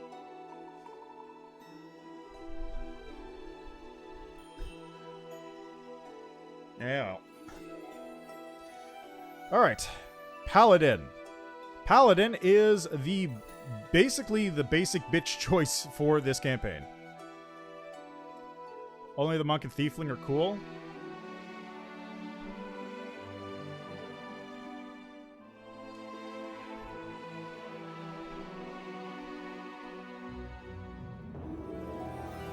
Alright, well, I'll you know what? I'll look it up later, I guess, because I want to stick with this portrait. I picked this one. It fits the character perfectly, so I'll go with it. Alright, so anyway, Paladin. Paladins serve as beacon for their allies. They are basically the basic bitch class for this dope campaign. They're all about smiting evil, and especially smiting demons and outsiders. Divine Guardian. You get the ability to protect creatures even better. You can lay on hands better to protect them better. And Courageous Defense. So basically you just protect your bodyguard. Divine Hunter, I believe you get... Let's see, Divine Hunter proficiencies. Okay, so this is the bow archetype one.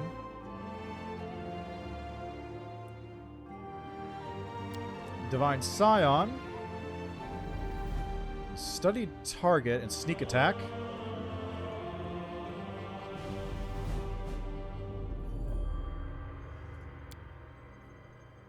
Well, you never know how the future's going to run, right? I believe Hospitalier is about... Let's see, what does this get you? Channel positive energy. So, stronger channels at the cost of additional smites. Yeah, it looks like this is more of a healer. Martyr is all about... Let's see. Okay, this is like a bard one. You get stigmata on your hands, which allow you to buff up your allies. Yeah, inspire courage. You can, let's see, get bonuses to allies when other things, probably because your eyes start bleeding. And everyone else becomes healthier. Stone Lord is Dwarven. Draw Power in the Living Rock. As a swift action, treats melee attacks at the beginning of the next turn. as magical and adamantine. If I remember correctly, right, this is the one which trades out smite for, like, better normal attacks, I think. And Warrior of the Holy Light. Holy Light gains 1 additional use of land hands, gain 1 additional use of land hands per day for every 4 levels. Can spend all of her use of her land hands ability, call upon the power of her faith. This causes a nimbus of light to emanate from the Warrior of the Holy Light in a 30-foot radius. All allies in this area, including the Warrior, receive a +1 morale bonus to AC and on attack, damage rolls, and saving throws as long as they remain in the area. So this is a buff totem paladin. Alright, moving on to the next. Just so many of these. 25 classes with like 5 or 6 archetypes apiece. There's over 100 just choices right here. Alright, so Rangers. Rangers are a 4-level caster, so they have a little bit of casting ability. They have the ability to use weapons pretty well. They get the ability to choose between different combat styles, and they get free feats for each of those without needing to be requirements. So you can go 2-weapon fighting, you can go sword board, you can go bow, you can go all these stuff. It's a very focused, efficient way to go. You also get the ability to bring animal companions with you. In some cases, it's a good time. Like if you want to be a fighter, but not a fighter, but also have some magic, and have like more of a nature theme to you, this is Ranger. So Demon Slayer is all about fighting demons. They get demons as their favorite enemy. They do more damage against demons. That's all they're about. They're all about the demon. Espionage Expert, I believe, is also about trap finding. Let's see. Companion, Balance, and spend move action to grab his... Okay, so you can give other people your bonuses against enemies. You get rogue-like abilities. Abilities like a rogue class, that is to say. Flame Warden. Cause his weapon to burst into flame. So you get fire. You can cast fire-based spells. Phoenix Blast. If Flame Warden dies, his body explodes into conflagration in a 20-foot spread. Each hostile creature in the area takes 10d6 points of fire damage. The flames don't harm the Flame Warden's allies, who instead are healed 5d6 points of damage, and any poisons they are currently suffering are neutralized. And at level 20, they can resurrect like a phoenix. That's actually pretty cool. So that's, I'm feeling this is probably Sarenrae. I feel like this is probably a Sarenrae class. Freebooter. I believe this is a pirate one. I think this one's probably about, let's see, Bane. So you can give allies bonuses against certain targets. It looks like this is more of an ally-focused one than before. Nomads. You get a horse. You get archery as your choice of weapons. Just bigger archery than you would with a normal ranger. And Stormwalker. Archery, again. Wreathe his weapon in lightning. As a standard action, he can grant a single weapon he holds the shock special ability for 1 minute. So you just get the ability to zap people to death. Stormwalker can move across the battlefield like a bolt of lightning. As a full round action, he can transform into lightning and move to any unoccupied square within 50 feet without provoking attacks of opportunity. He makes a single ranged attack against closest opponent after this movement. Gains immunity to electricity. So that's pretty cool, actually. It's a shame it's only lightning based, because I'd love to do this with a sword. Just be a weeb. Become the storm that is approaching. Oof. Alright, let's go.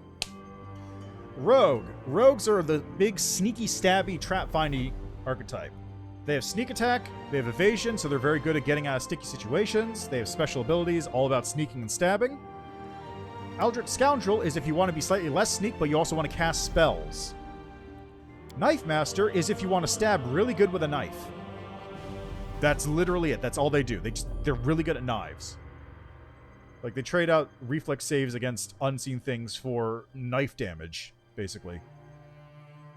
Knife damage and knife defense. Master of All is if you want to be the biggest skill monkey on the face of the planet.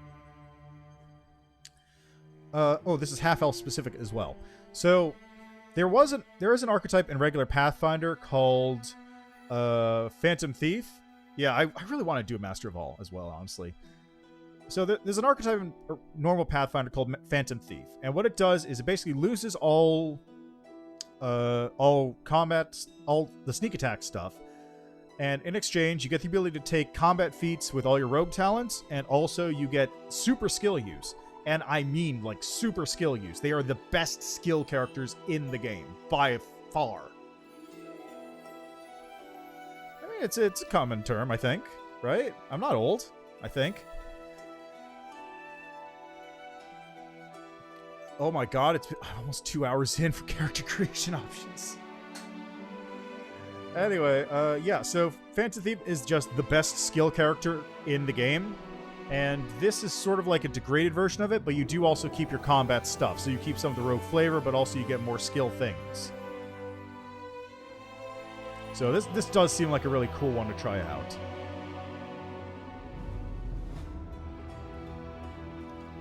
Rowdy. This is another archetype that exists only for this game, and this is the most nuts archetype I've seen, I think. What it is most of the time when a rogue sneak attacks, they're all dex-based, right? They're all about hiding in plain sight. They're all about stabbing you from behind. They're all about dodging around stuff. Rowdy Rogue is none of that. Rowdy Rogue is all about smacking things really hard the first time and letting that do the job. Because what they do is they get Vital Strike, which multiplies their damage dice on an attack, and then they multiply it further with their sneak attack dice. Like, specifically, where is it? Vital Strike. Vital Force adds 2d6 additional damage per sneak attack die to the damage of his Vital Strike. This is precision damage. So they just hit stuff really hard the first time.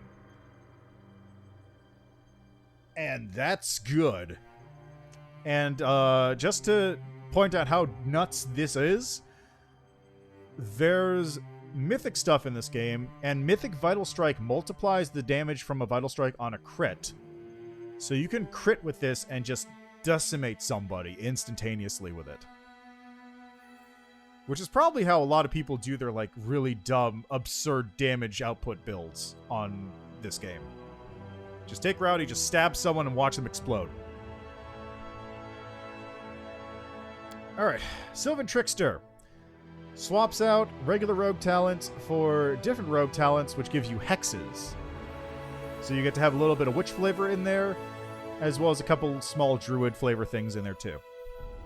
Thug is an archetype I used previously, and basically what it does is allows you to, normally in the game, when you intimidate somebody, you shaken them, which gives them like a minor penalty to attacks and whatnot. Thug allows you to, if you frighten them enough, it'll actually move to the next tier, which causes them to run in fear from you. So it's excellent at crowd control and just like getting somebody to not attack you for a period of time. And finally, Underground Chemist. This is a rogue alchemist. Also gets the ability to sneak attack with splash weapons. It's a very odd archetype. It doesn't actually get bombs by itself, but you can throw regular alchemical weapons and sneak attack with those, and if you wanted to play an alchemist, you could theoretically grab bombs and just start using those to do this. It's not a great combination, but it does exist, which is bizarre. Trickster Thug with Max Persuasion. Yeah, I've had that. Well, I didn't do Trickster, but I did Thug with Max Persuasion last round, and it's dumb. You smack somebody, and they just run away, and then you smack another person, they run away, and you just keep doing that, and you only get hit by one thing at a time, and then when you kill somebody, everything around you dies, because they all get frightened and trigger attack of opportunity, so you get 3 attacks off them in a row. Alright.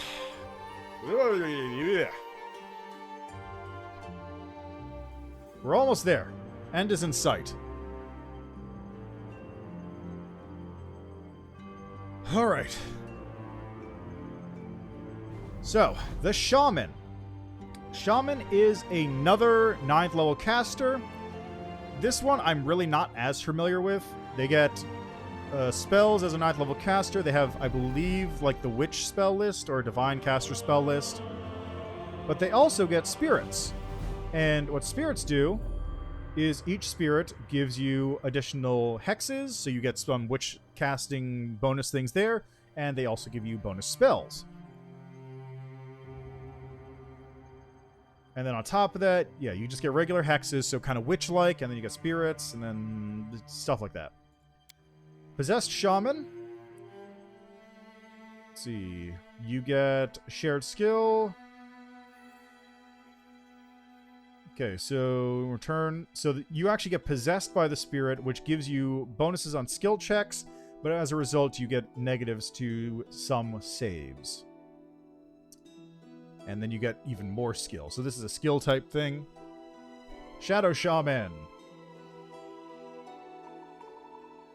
Gains number of use of shadows to conceal yourself. So they get sneak attack, so they're all about stealth. Spirit Hunter. Some of these learners are on a quest to rid the world of evil spirits and restless goats. Other fight spirit to gain more power, and some join the war spirit wage among themselves.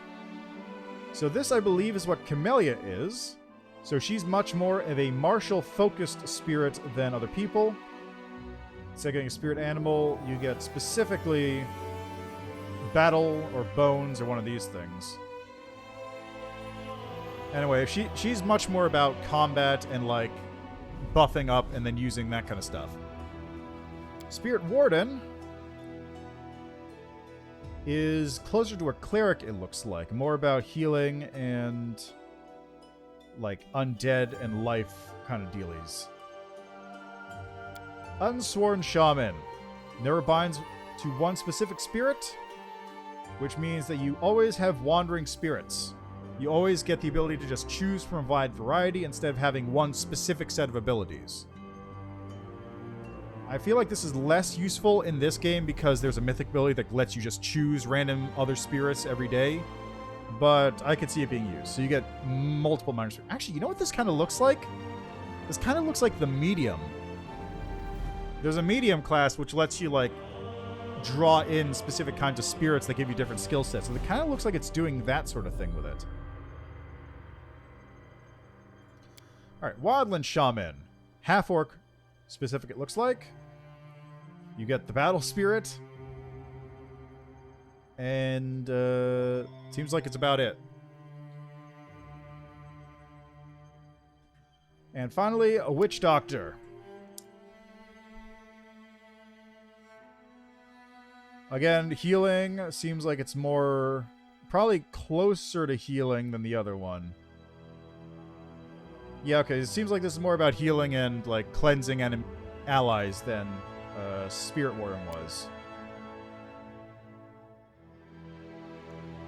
Alright. Scald. This one I can talk on great detail about. The Scald class is much like a bard in that it's all about buffing your allies. The difference is that by buffing your allies, it actually turns your allies into barbarians. So when you use a Scald's Raging Song, all your allies get barbarian abilities. They get some boosts to their skills as if they were barbarians. And it's a very fun archetype because it means that you can slap on a whole bunch of extra stuff onto all your allies. Just give them everything you want. Like, you can give them boosts to strength, you can make them do more damage, you can give them better defensive abilities, you can give them the ability to heal themselves. It's a whole thing. It's a very neat archetype. Also, they have a little bit of spellcasting, but it's not as wide variety as the regular bard. Battle Scion is the one that... let's see, which one is this? Right. Battle Scion gives you the ability to pass teamwork feats onto your allies. So all your allies, while you're raging, become stronger and also get the ability to, like, flank with each other better or deal more stuff with each other and sort of that sort of thing. Battle Singer...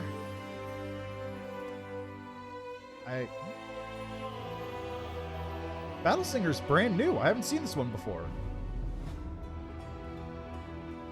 It looks like this is about specific evocation, because I didn't... This was not an archetype that was in here before. The rest of them were. But I specifically would have known if this was here, because I made 6 Scalds in one playthrough, and this was not an option. Yeah, so it looks like it's all about sonic damage and dealing damage directly to stuff. Court Poet is all about boosting mental skills. You get bonuses to intelligence and charisma, and it doesn't like damage their ability to think or anything like that. Demon Dancer is a weird one. This is all about boosting things up and making them attack stuff harder, but also if they attack somebody you don't tell them to attack, they'll take damage. It's a weird archetype. Also, they get better bonuses, but like they're sort of uncontrollably raging. Herald of the Horn is more about sonic damaging sonic effects, because they have this horn call thing which increases their abilities in sonic spells. And Hunt Caller is a Skald archetype that actually transforms your allies with some like beast transformation stuff. I know there's a couple in here, but I don't know exactly where they are offhand. Irelia is, but also nothing's defending against it. Like, the only two damage types nothing ever defends against are Force and Sonic. And people can defend against Sonic, but nothing ever uses Sonic, so there's no reason to not use it. Yeah, it's great. Nothing's resistant, barely anything is resistant to it, and there's a bunch of things that are, like, super weak to it. Like, crystal creatures and stuff. It's very goofy. Alright. Just a couple more to go. Slayer. Slayer is if you want to have a rogue that's stronger at fighting, but not as sneaky or as stealthy or as skilled. They get the ability to like get bonuses against specific creatures that they study for a little bit, and they get sneak attack, and they're just very similar to rogues, but just more. They have a better attack bonus, so they're more likely to hit, where rogue sort of depends more on flanking and debilitating effects. Arcane Enforcer gets Arcanist exploits and an Arcane Reservoir. In exchange for... I don't actually know what they lose. This seems very good. Oh, that's true. You never know.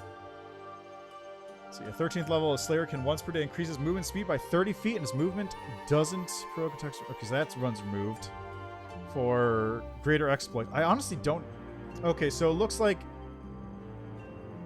they trade out exploits for some Slayer talents? That doesn't seem like an even trade, I'm going to be real. This just seems like a very good archetype. Alright, Deliverer. You get Determined Zeal. And any round in which you deliver attacks an opponent whose alignment is at least 2 steps away from his own, he gains a +2 bonus on will saving throws, as well as the benefit of the Die Hard feat. So literally becomes much harder to kill as long as he's targeted something like that. So this is good for attacking demons if you're, say, any good alignment. Executioner. Study target bonuses and DCs increase by 1 against humanoid opponents and decrease against non-humanoid targets.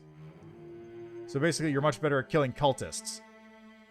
Oh, and you can assassinate at level 10. Chance to instantly kill. Imitator. It's a human-specific one. This one allows you to take on the fighting style of another class, which I don't remember what this actually entails. You swap out a lot of stuff for it, but I believe it actually lets you, like, get different class features. Like, just once per day, you just spawn, you just decide to go, like, okay, I'm going to be this class for today. Spawn Slayer. Studied Spawn Large. Fighting against larger things, you do better. You gain leverage. So again, fighting stuff that's larger than you. Probably great for small races, but also more likely intended for fighting large demons and such. Stygian Slayer. I believe this one's more about skulking around. Yeah. You get invisibility as a class ability. You get shadowy mist form, so you can become incorporeal. And Vanguard. Vanguard Tactician. So you get Tacticians, which lets you give stuff to your allies. More feats, more friends. Alright. Sorcerer. Sorcerer is the class where you cast like a wizard, but you get bloodline stuff. So it's the Arcanist, it's the other half of the Arcanist. You get slightly lower spellcasting compared to a wizard, and in exchange, you get a whole bunch of abilities from your bloodline, which gives you extra spells, extra abilities, so on and so forth. Cross-blooded lets you get multiple bloodlines, so you become part dragon, part demon. Imperial Sorcerer gives you heavenly stuff. Remember correctly? Yeah, you get the Imperial bloodline, so you become angelic. I believe you get a couple extra things on top of it. Nine-tailed Air is specifically for Kitsune, and it's if you want to take the magical tail feats, which all give you a special bunch of powers based on how many tails you have. Overwhelming Mage. Just cast through spell resistance. Yeah, I'd like to see how well that actually turns out and how Nenya reacts to it. Just, do you want to blast through spell resistance with your stuff? If so, just take Overwhelming Mage. Sage Sorcerer. I believe this actually makes it so you work off of... Yeah, you change your DCs to work off Intelligence instead of Charisma. You lose Bloodline. You get different cantrips, and yeah, just you run off Int this time instead. Seeker. Let's see. You get trap finding stuff, so this is all about dungeon delving. Overwhelming Mage, yeah, I guess so. Dark Flame.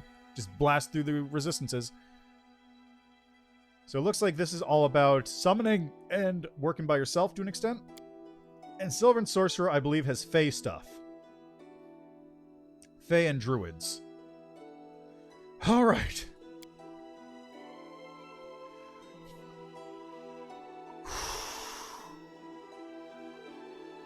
War Priest. So War Priest, generally speaking, is more of a totem class than... It's the usual class for Unfair? Good to know. War Priest is sort of like a totem... War Totem, middle of the group caster class. It has 6-level spells, got decent BAB, you cast in full armor, you get Sacred Weapon, which works like a monk. Oh, it does come with... Oh, right, because you get an animal companion. That's true. So, War Priest has Sacred Weapon, which allows its weapon to scale up like a monk does, so you're not stuck with like a 1d6 dagger all game. It'll eventually go up to like a 2d6 or a 3d8 or something. And also, you get the ability to use Fervor, which allows you to buff your allies around you, cast spells, swift action, in order to buff people up, that sort of thing. You can heal things. It's just, you're intended to be like in the middle of combat with this, so you can get easy access to your allies and cast stuff on them. Champion of the Faith.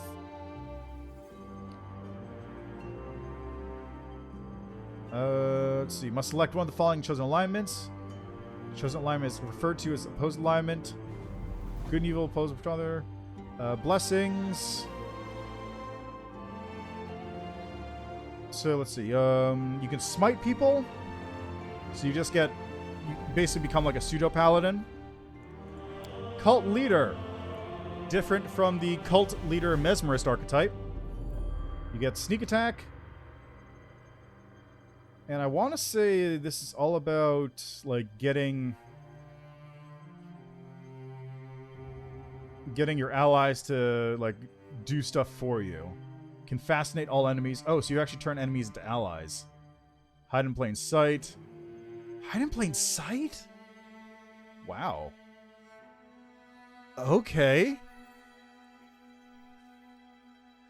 Oh, yeah. It's right here. So they get it at level 7. Since they have 6 casting, they get it slightly later than normal 9 casting would. Non-casters will get it at 5 or 6, so they get it at 7 instead.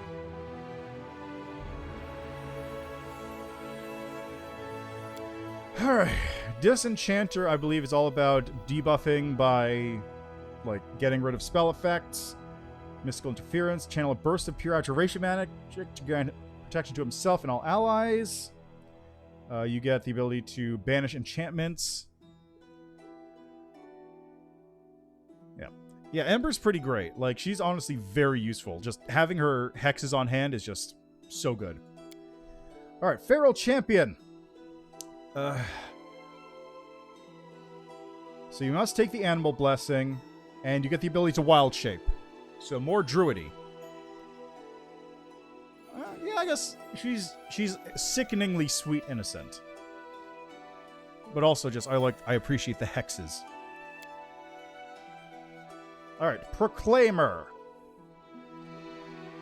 Proclaimer gets, let's see, controls weapon aloft, shouting to use names, spending use defer to deal 106 points to all outsiders within 1 feet.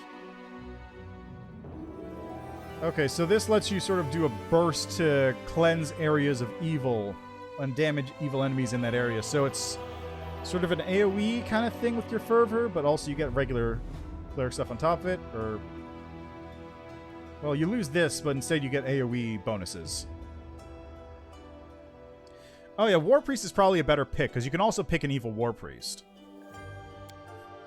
And finally, Shield Bearer.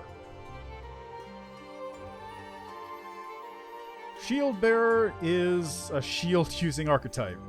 Instead of Sacred Armor, you get Sacred Shields, which gives you spell resistance and bonuses and that sort of stuff.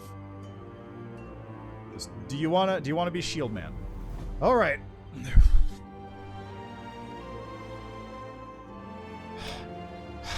We're so close. Witch. Actually, if you are doing War Priest, I would say War Priest is probably the best one.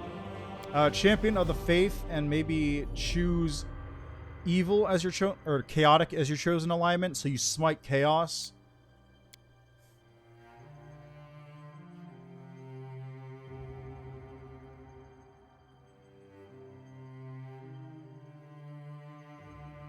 Alright, so next we have Witch. Witches are, again, 9th level casters, so they fall into the same category as Wizards and Clerics. They're more about... They have an Animal Familiar, which is what is actually their spell book. They have a Patron, which gives them their special abilities, so that's closer to Cleric Domains or Wizard Schools. And most importantly, they get Hexes, which are a series of abilities that they get for free, basically. They're very good classes. It's a very good class for debuffing or buffing allies, just because of these hexes. And then on top of that, they also get 9th level casting. Elemental Witch. You get to choose specific patrons, elements, or winter, and you get specific hexes based on that. So you get Elemental Ray as your first pick. You get Elemental Ray here.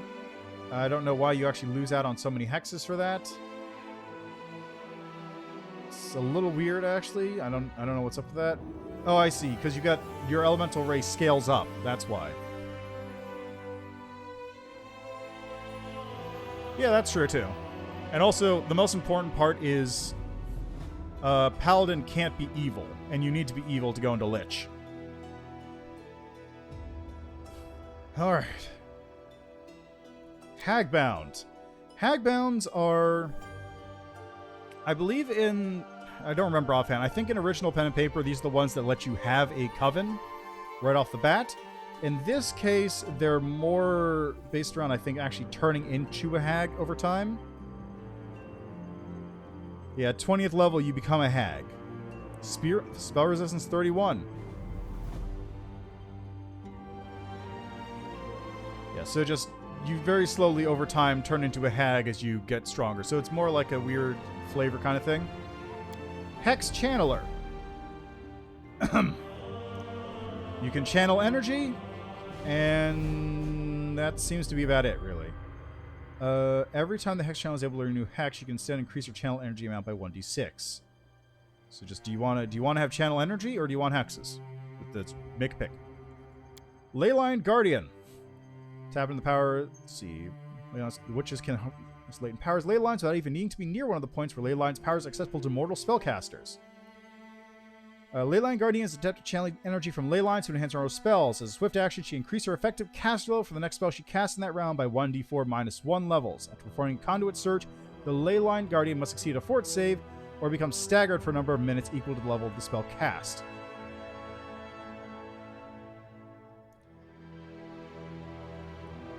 So basically, you just get the ability to occasionally draw a lot of power into your spells and make them much stronger, but at the cost of possibly becoming useless for a while.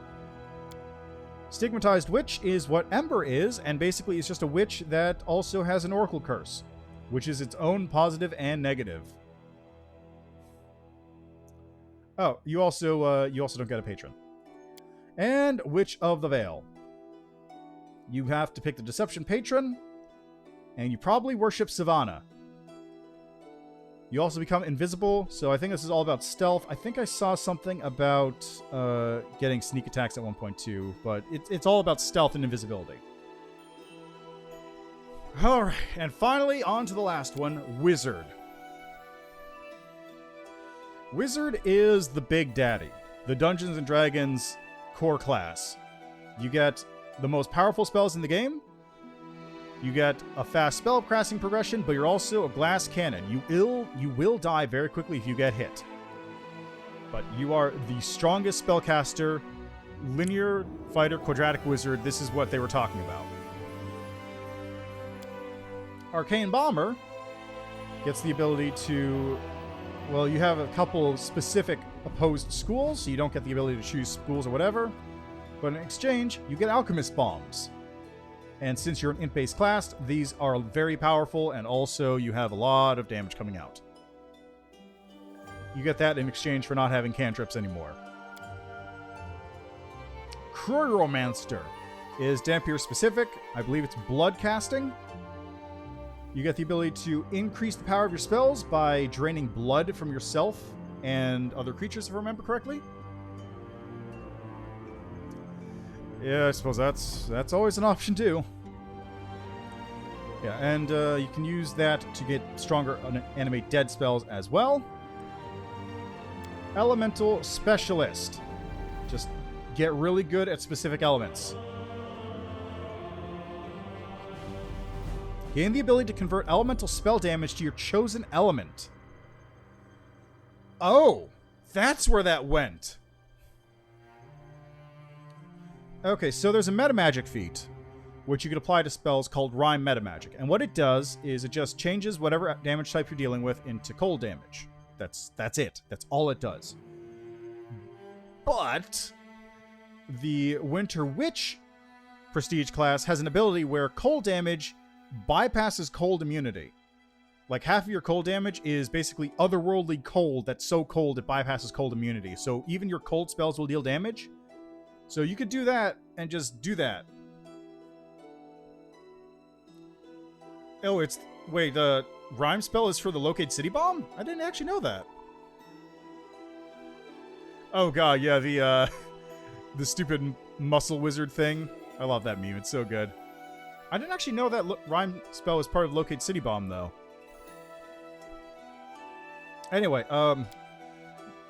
specifically, the Winter Witch thing is a little less useful because there's a mythic ability that lets you bypass resistances anyway, but this is actually quite handy in that case.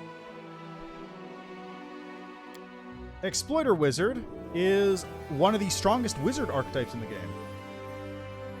Oh, okay, so I'll have to look it up because I just remember like Locate City and then it like does like a small amount of damage across the entire city or something. I don't remember what exactly it does. Oh. Oh, okay. Ah, I see. I see now.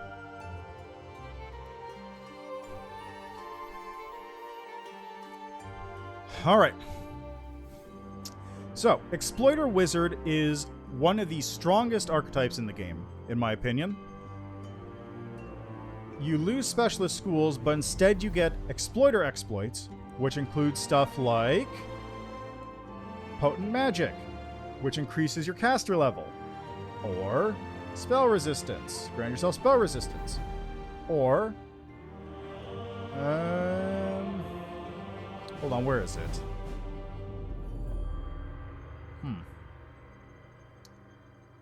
I guess it's actually not as strong in this, because in normal pen and paper, it gives you access to basically all the Exploiter exploits, which include stuff like double the duration of a spell, increase the caster level, increase the DC by certain amounts, that sort of stuff. Like, it's very strong. Oh, you also have Swift Consume if you want to consume magical items to get your arcane points back. It looks like most of the stuff in here, though, is all about using the exploits as damage sources, so that's less powerful.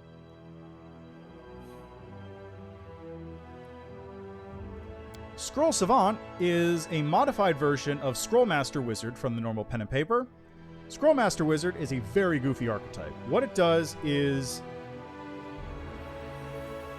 you get the ability to use a scroll as a magic sword, and you can use an arcane tome as a shield. And your scroll's power depends on what's actually written on the scroll. So like a fireball scroll, for example, counts as a flaming burst weapon because it has a +3 spell on it. So it becomes like a +2 flaming weapon or something like that. A lot of dumb stuff with it. It's a very funny archetype. I really like it, actually. In addition to that, they also have the ability, and this is probably the part that makes them busted. Scrollmasters have the ability to actually cast scrolls as if they were cast at their own caster level. So normally when you make a scroll, the caster level of the scroll is whatever it was at time of creation. So if we wanted to cast like Fireball, that would be locked to like level 5 or up. So if you were a level 5th caster, you would cast the scroll at level 5. If you're level 6, you would still cast the scroll at level 5 because that's the level it was crafted at. Scrollmaster does not have that restriction. They can craft scrolls and then cast the spell on the scroll at their current level. So if you made a scroll of a first level spell, like Magic Missile, and then you cast it at level 5, it would cast as if a 5th level caster was using that scroll. So you would get all the bonuses of it, but for a much lower cost when crafting it, and a much lower activation cost when using the use magic device to turn it on. So it's an incredibly, incredibly powerful archetype if you're using scrolls. And as I found out in my previous playthrough, scrolls are very strong if you use them. Alright, Spellmaster. Is this just Universalist? So Universalist spells... Caster level by 4 for a single cast. You can do this twice per day at 8th level.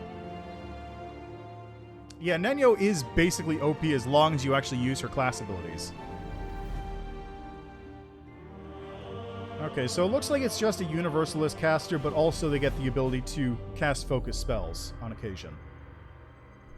That seems to be about it. It's a very minor archetype, but it's good if you want to go for that. And finally, Thassalonian Specialists. So, what Thassalon is in Pathfinder Galarian lore is an ancient civilization of super wizards that got wiped out. Just completely wiped out by Second Darkness, which was when basically a small planet struck the Galarian and covered the entire world in darkness. You know, extinction of the dinosaurs, except with people still around for it. So, Thassalonian Specialists focus on the magic from that society, which is all based around the 7 deadly sins. So you have envy, sloth, lust, wrath, pride, gluttony, and greed. That's basically it. They get special abilities from each of those things, like envy has specific prohibited schools, and I believe they have specific special abilities you get for selecting that school, and that's really about it. It's just, do you want to have a wizard boy with a little bit of an extra flavor to it? But that is finally it. We've finally gone through every class, every archetype in the game. It took 2 hours. So, I am going to be right back, and then we'll actually make the character.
All right.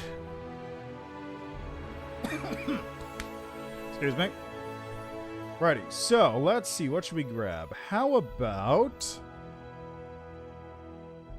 I'm thinking... Let's see, Metamorph does not lose spells this time around. So I'm thinking actually Metamorph. The only downside, see, to Metamorph...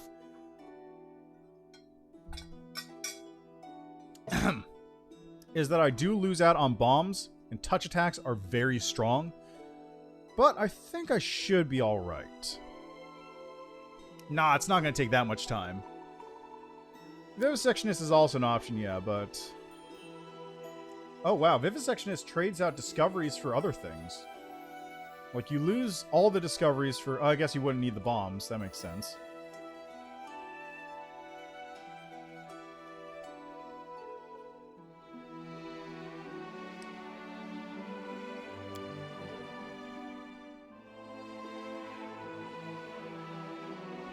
Lose throw anything.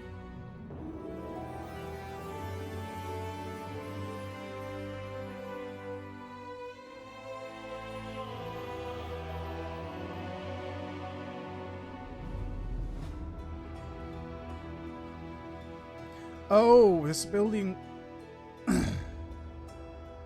Huh?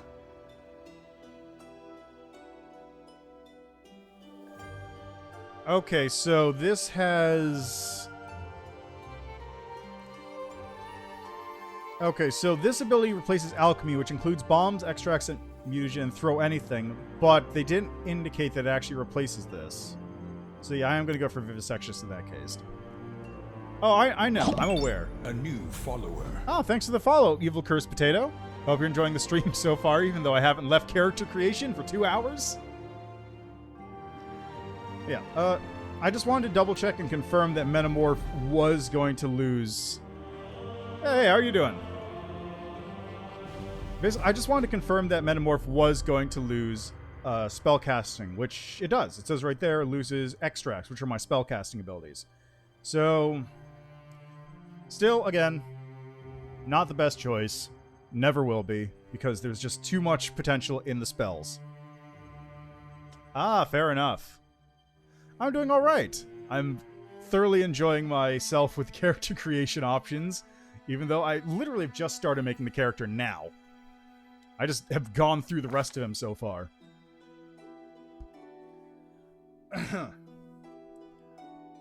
Alrighty. Yeah, man, I'm so excited for this game. Like, there's so much to it now. Alrighty, so... Yeah, it's a good time.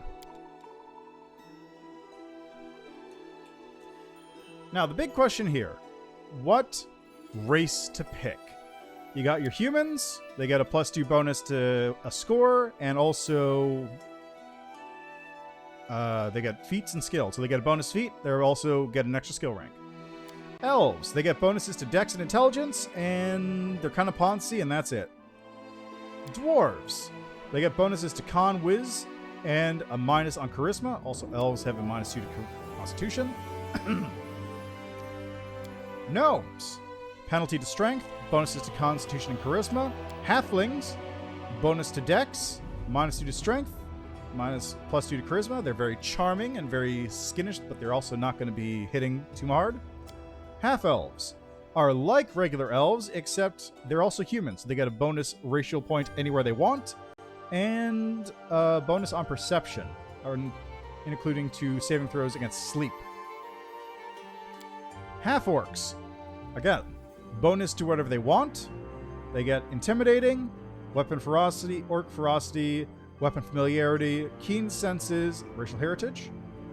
Aasimar. Aasimar and Tieflings actually get stat arrays based on what kind of thing they are. So if you go here, for example, there's regular Aasimar, which is +2 wisdom, charisma, and persuasion. You get Angelkin, +2 strength, charisma, and lore religion. Emberkin, +2 int, charisma, and lore religion.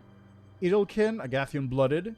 You get +2 constitution, charisma, and lore nature. Like, just a whole bunch of these kinds of things. Tieflings have a similar deal going on. Oriads, are... Right, you have another kind of thing. You either get Strength, Charisma minus Wiz, Con Wiz minus Dex, or Strength Wiz minus Ka. Dampier. Let's see, for Dampier, you have regular Dampier. Dex, Charisma minus Con. Strength Int minus Dex. Strength Charisma minus Con. Strength Wisdom minus Con. Strength Intelligence minus Dex. Or Dex Int minus Wiz. Now, given that I'm going to be going into Lich, I have a feeling I probably should go for the minus Con plus Charisma if there is one. Let's really quickly go back. Finally, for our last pick, we have Kitsune, who again have a variety of races. We have Keen, which is Dex, Int, Strength, or Dex, Charisma minus Strength. So let's see here. Tiefling. Dex, Charisma minus Wiz. Dex, Wiz minus Int. Okay, so the things I want Strength, I want Charisma, I want Int. Those are my 3 pluses. I can ignore Constitution and Dex and Wiz to a certain extent. Okay, so Dex, Int, minus Wiz, Con Wiz minus Ka, Strength Wiz minus Charisma, Strength Wiz minus Int, Strength Charisma minus Int, Con Charisma minus Wiz, Dex Charisma minus Int, and Dex Int minus Charisma. I'm thinking... Dampier, I think, had a really good one, didn't it?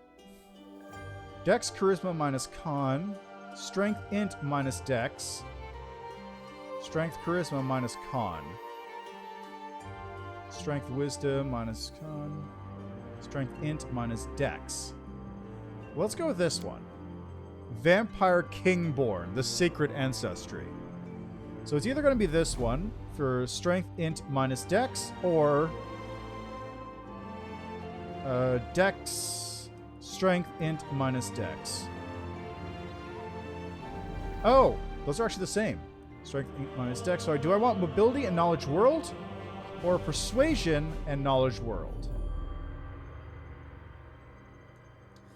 Let's go with Persuasion Knowledge World, I think.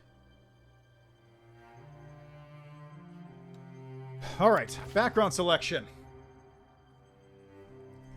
Got selections from a whole variety of things. Craftsman. These give you weapon proficiencies, in addition to a couple small bonuses. So, +1 competence in skills. Okay, farmhand. Okay, so knowledge, athletics, nature, athletics. Athletics, athletics. So these are all athletics, plus fort save, plus weapons.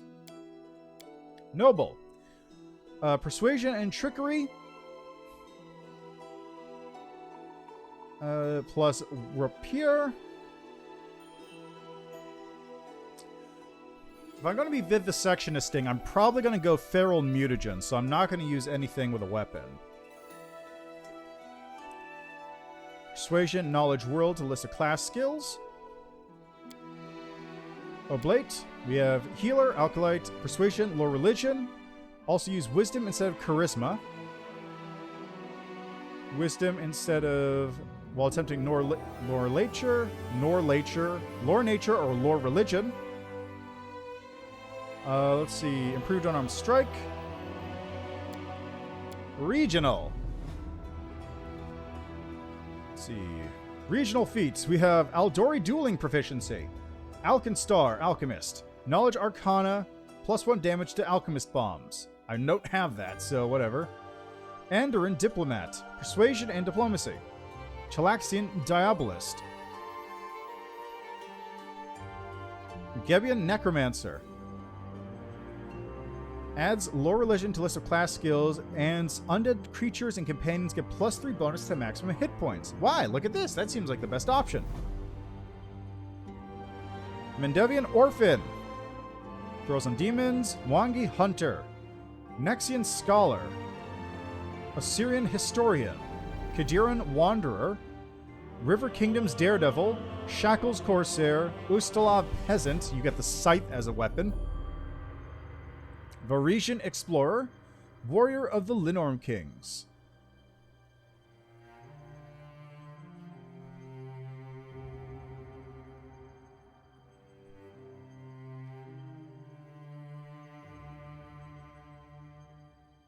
I mean, it works. If you can, it's still Constitution or Charisma based, so she'll still cast off that stuff well. She'll just lose melee frontline stuff and instead gain casting spells. Anyway, we're going for Gebian Necromancer here. Alright, Scholar. Arcane Scholar adds UMD. Divine Scholar gets Brew Potion. Nature Scholar gets some Druid stuff. Street Urchins. Trickery and Mobility as an Acrobat. As a Mugger, you get Trickery and Persuasion. As a Pickpocket, you get Trickery and Stealth. Yeah, she'll keep all her abilities as long as she doesn't change her alignment. Unlike... I actually don't even think in 3.5 you could do... You lost them. Like, in 3.5, if you swapped out of Monk and Paladin, you wouldn't be able to take levels ever again in that class, but you wouldn't lose access to those powers unless you broke alignment for whatever reason. So she'll still have Smite Evil and Lay on Hands. And you can always go back to Paladin if you figure it's not working out for you. Alright, Nomad. Wanderers. We got Hunter. Hermit. Nomads get Lore Nature and all those weapons. Hunters get Lore Nature, Perception, and those weapons. Nomad gets Lore Nature and that weapon, Scimitar. Finally, Warrior. Bounty Hunters have Stealth on top of all this stuff. Gladiators have Persuasion. Guards have Perception. And Mercenaries have Knowledge World. Alright, so finally, Regional Gebian Necromancer.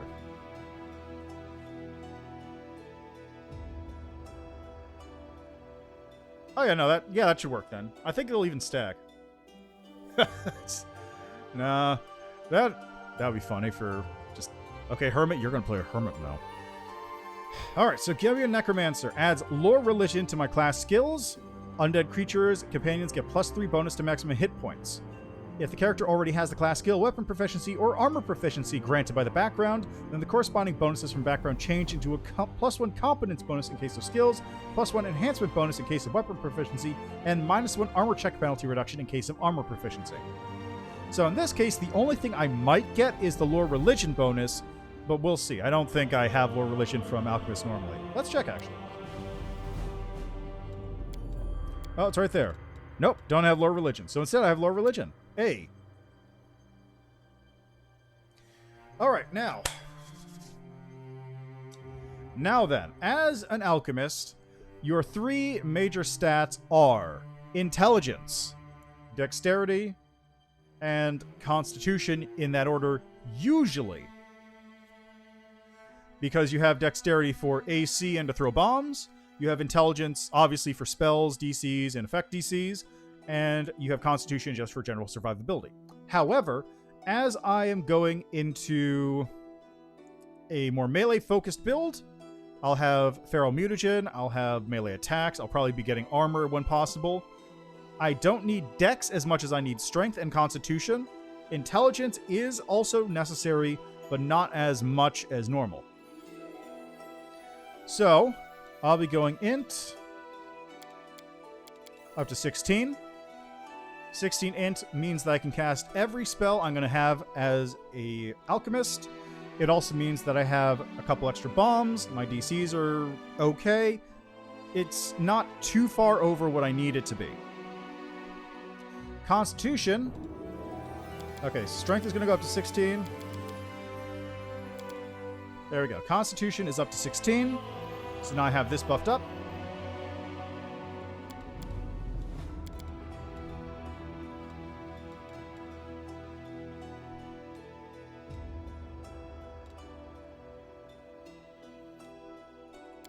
Okay, I can put 18 strength or 18 intelligence. Yeah, no bombs on a Vivisectionist, which is why I'm going to cap it out at 16. Because that just means I have all my spells and I have a couple bonus spells and some skill ranks. So 16, let's go 18 strength, so I'll be pretty good on melee. I've got 16 constitution, so I'll be relatively beefy. And I've got 16 intelligence, which means I'll have plenty of stuff for my actual spell DCs, which I don't really have many of that are relevant. But most importantly, I'll have enough skill ranks, and also I'll be able to cast every spell I need without having to level up my int. Yeah, that'll do me. I don't need to buff up my charisma, because I don't use this for anything, and wisdom, we'll just see how that goes. Alright, now for my skills. I am going to want... Let's see, I'm going to want Knowledge Arcana. Let's see, do I keep Root Potion, right? Yeah, I keep Root Potion. So Root Potion, I believe, is Knowledge Arcana. Oh, no, it's Knowledge World. So Knowledge World, we're going to go with Trickery.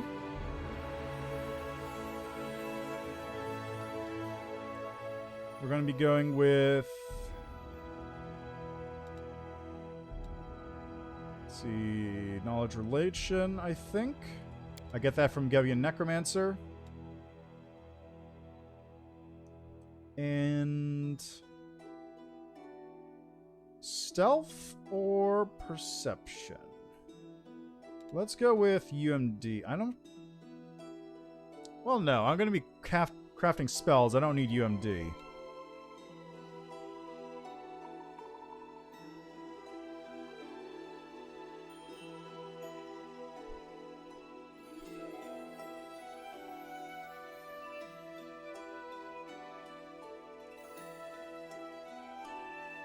Let's,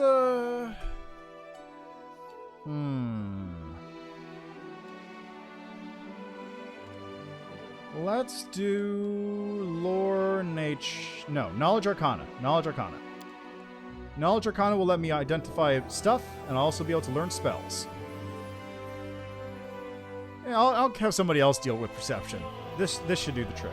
So I've chosen Trickery, Arcana, World, and Religion. Religion for... let's see. Secrets of Deities, Holy Lore, Extraplanar Realms, but also Religion is also undead to a certain extent. Knowledge World for crafting potions.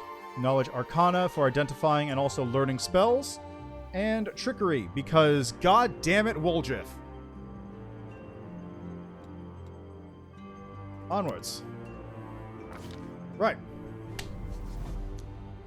So, we get feats now. We have a wide variety of feats, which I'm not going to go through because there's so many of them. The important one here, though, is that I don't need Accomplished Sneak Attacker yet. Actually, I won't because I have full sneak attack progression. Oh yeah, I get Dampier stuff too, don't I? Blood Drinker. 3 times per day you can drink blood from an unconscious, helpless, sleeping, or paralyzed living creature. You can drink blood from corpses or living creatures. Whenever you drink blood from such a creature, you gain 5 temporary hit points plus 5 for every 3 hit dice you have, and plus 1 bonus on fort saves. This effect lasts for 1 hour. Okay, actually, let's just take a look. What's the Dampier? Dampier specific feats. Blood Drinker.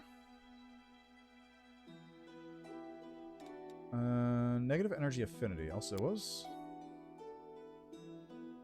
Positive energy harms, negative energy heals. So I have to start taking.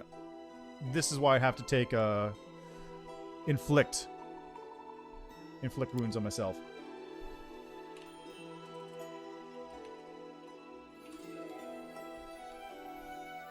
Okay, you can once per day you can take 20 your next persuasion check. Blood Feaster. Whenever you use the Blood Drinker feat, you gain +2 bonus on damage rolls and +1 athletics.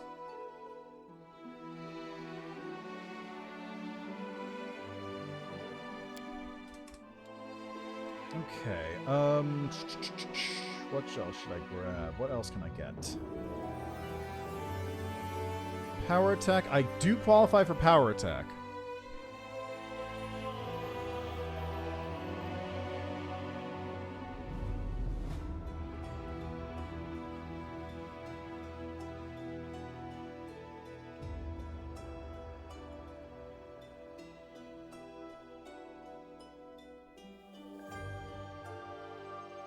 You know what? Let's get Blood Drinker.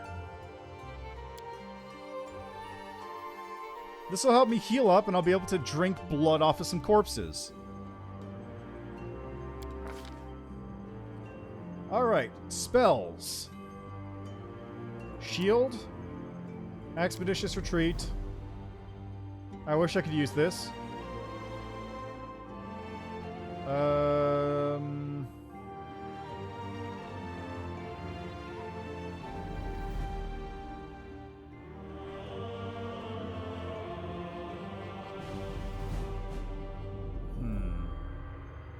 No. For ranged attacks... Where is it? For ranged attacks, you get... Where is it? Probably don't have it. Where is it? There you go. Deadly Aim. This is power attack for ranged attacks. You choose to take a -1 penalty on all ranged attack rolls to gain a +2 bonus on all ranged damage rolls. So it's just power attack, but for ranged attacks. Power attack is specifically melee attack rolls. And then the opposite one of that is Piranha Strike, which is the same thing, but if you're Dex. Oh, Vital Striker? You mean for the rowdy?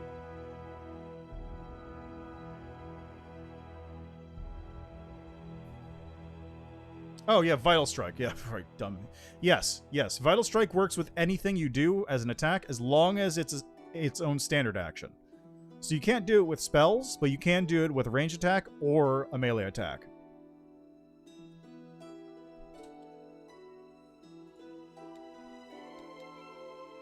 Yeah, Vital Strike at its level is not that OP. But Vital Strike with the Rowdy, where you get it at level 1, is very OP. Mythic Vital is extremely strong, yeah. God, what do I get? Targeted Bomb Admixture and Bomber's Eye are useless. I can't use this because it's positive energy, so I don't get Inflict. I'll have to wait for Lich for that, I guess. You know what? I'll take that and give it to someone else.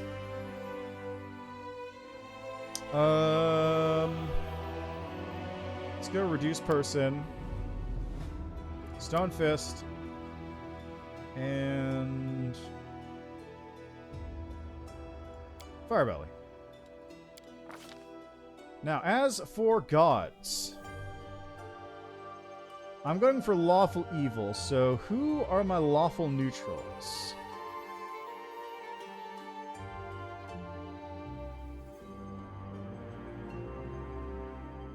Not Gozra.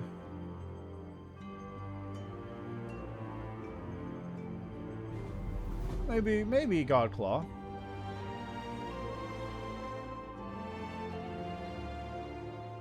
Atheism. Caden's Chaotic. He's all in the chaotic good corner. Okay, so Abadar's neutral. Asmodeus... Okay, let me... Abadar is lawful good, lawful neutral, neutral, lawful evil. Yeah, okay.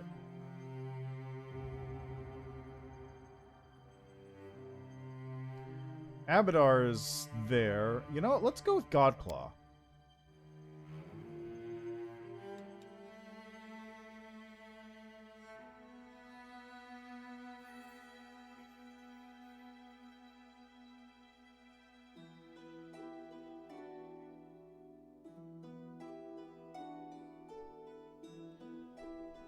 Yeah, I think Godclaw is probably a good one to pick. Off in the lawful evil corner.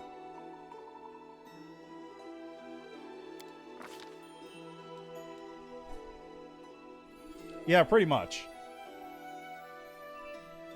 Yeah, Nenyo's introduction is really good. Alright, so, Ward, we got body type. Am I thick or am I thin? Okay, so am I like medium? Am I thick or am I like thinner? Let's go with thinner. I'm all skin and bones.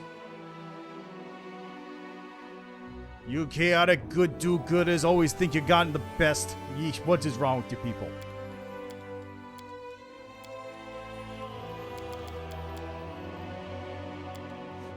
I want like a thin, gaunt fix, where possible. I think this is probably a good one. You know what? Fair enough. Fair enough. Maybe I can get a dragon too. A bone dragon. That'd be sick.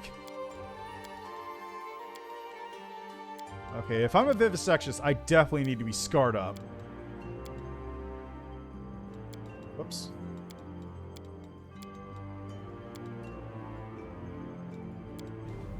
Okay, I think there's a really good one like back here.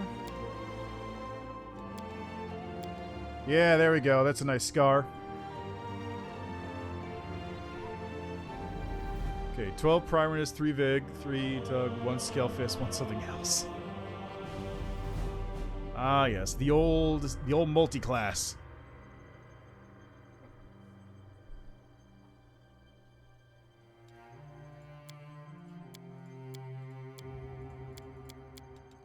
Ooh, I like that one. Get some like white, real pale white, bone white.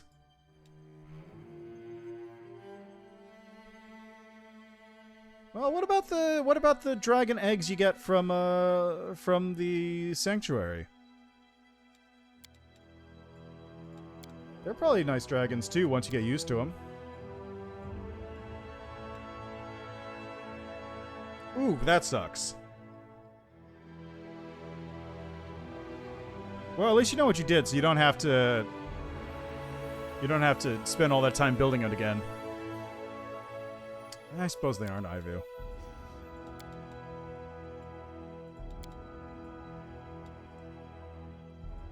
Yeah, if you don't pick Azada, then you just take the eggs, but Azada has the special option with them. Okay, this seems like the good, like... This is good vampire hair, but I don't know about lich hair. We'll see, though. I don't think I want... Yeah, I don't think there's any beard room here.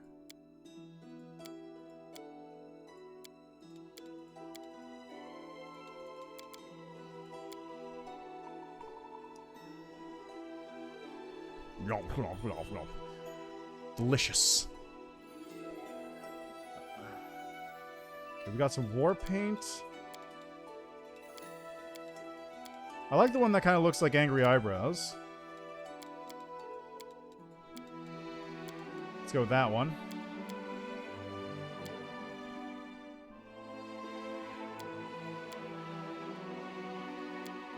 Oh yeah, let's go. What's my... Okay, I want my primary color to be like black. Like dark color.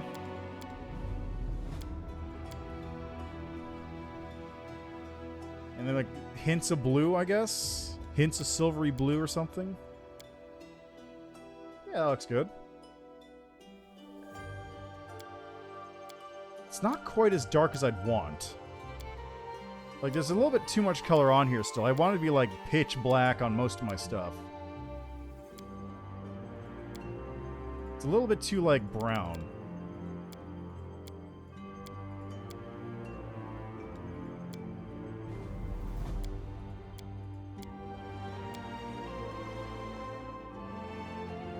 I got this on Steam, just because I wanted to keep it... I wanted to do it on Steam specifically because I knew there was going to be Steam Workshop support in the future, and I wanted to get access to that for mods. I don't know if GOG isn't working right. Let me actually load up GOG. I've got it right here. Yeah, my GOG is working. Seems to be working at the moment. Well, if... Yeah, at least mine's able to load up. If it's not working, then it might be easier to just, like, go to the website and download it from there in the meantime, just so you have it ready to go. And then once it's set, you can put it into the folders for Galaxy. Yeah, it might also be Galaxy 1.0 because I'm on 2.0. I'm using the newer Galaxy. Oh, right, because you need to activate it, don't you? Can you try restarting Galaxy, maybe? Maybe that would do it? Yeah, sorry, I don't know how else to best help you, though. Like, I'm gonna be honest, I don't use Galaxy that often. All I see is blackness. Together we stand. I won't give up. Let us bide our time. All this waiting bores me. Calm down. Not dead yet. Yeah, fair enough. Like I said, I just got it on Steam. I would have been fine with getting it on GOG, but the main push to get it on Steam for me was the upcoming stuff with workshop support. Like, if workshop support is going to be on there, then I want that to be easier to get to it. Yeah, Camellia's Camellia.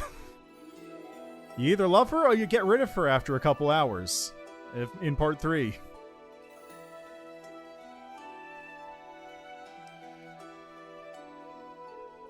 Ah, entertainment. And off we go. I'll need to review this spell later. Don't know, don't care. Yeah, that's true. Okay, I'm going for Grumpy. I didn't know this. I don't remember this voice. We will be victorious.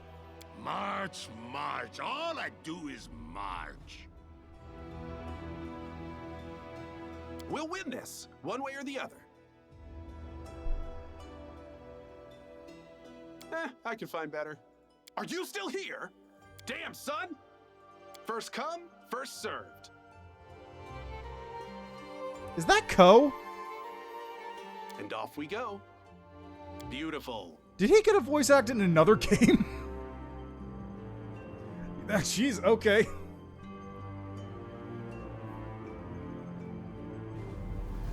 Yeah, sorry, dude. I don't know what to tell you about Galaxy. I don't know how to, I haven't mucked around with that, and I don't have the game on there, unfortunately. Oh, you also having that problem? So I guess it's not just you then. It might just be a weird launch issue with GOG at the moment. But anyway, we're almost done. I'm gonna go with Grumpy. Damn it all. All right. So first, we're picking our name. Born on Rova 2nd. It's his birthday today. Happy birthday. Everybody say happy birthday to Alexander Lichtman.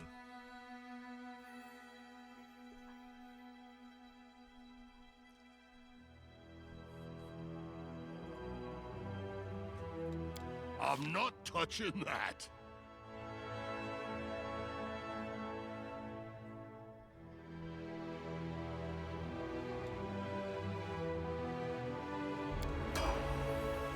Hooray! We're finally into the game after almost 3 hours. Yeah! 2 hours of character creation options, almost an hour of just actually making the character. Finally. Finally, we're here in Kenabris once again.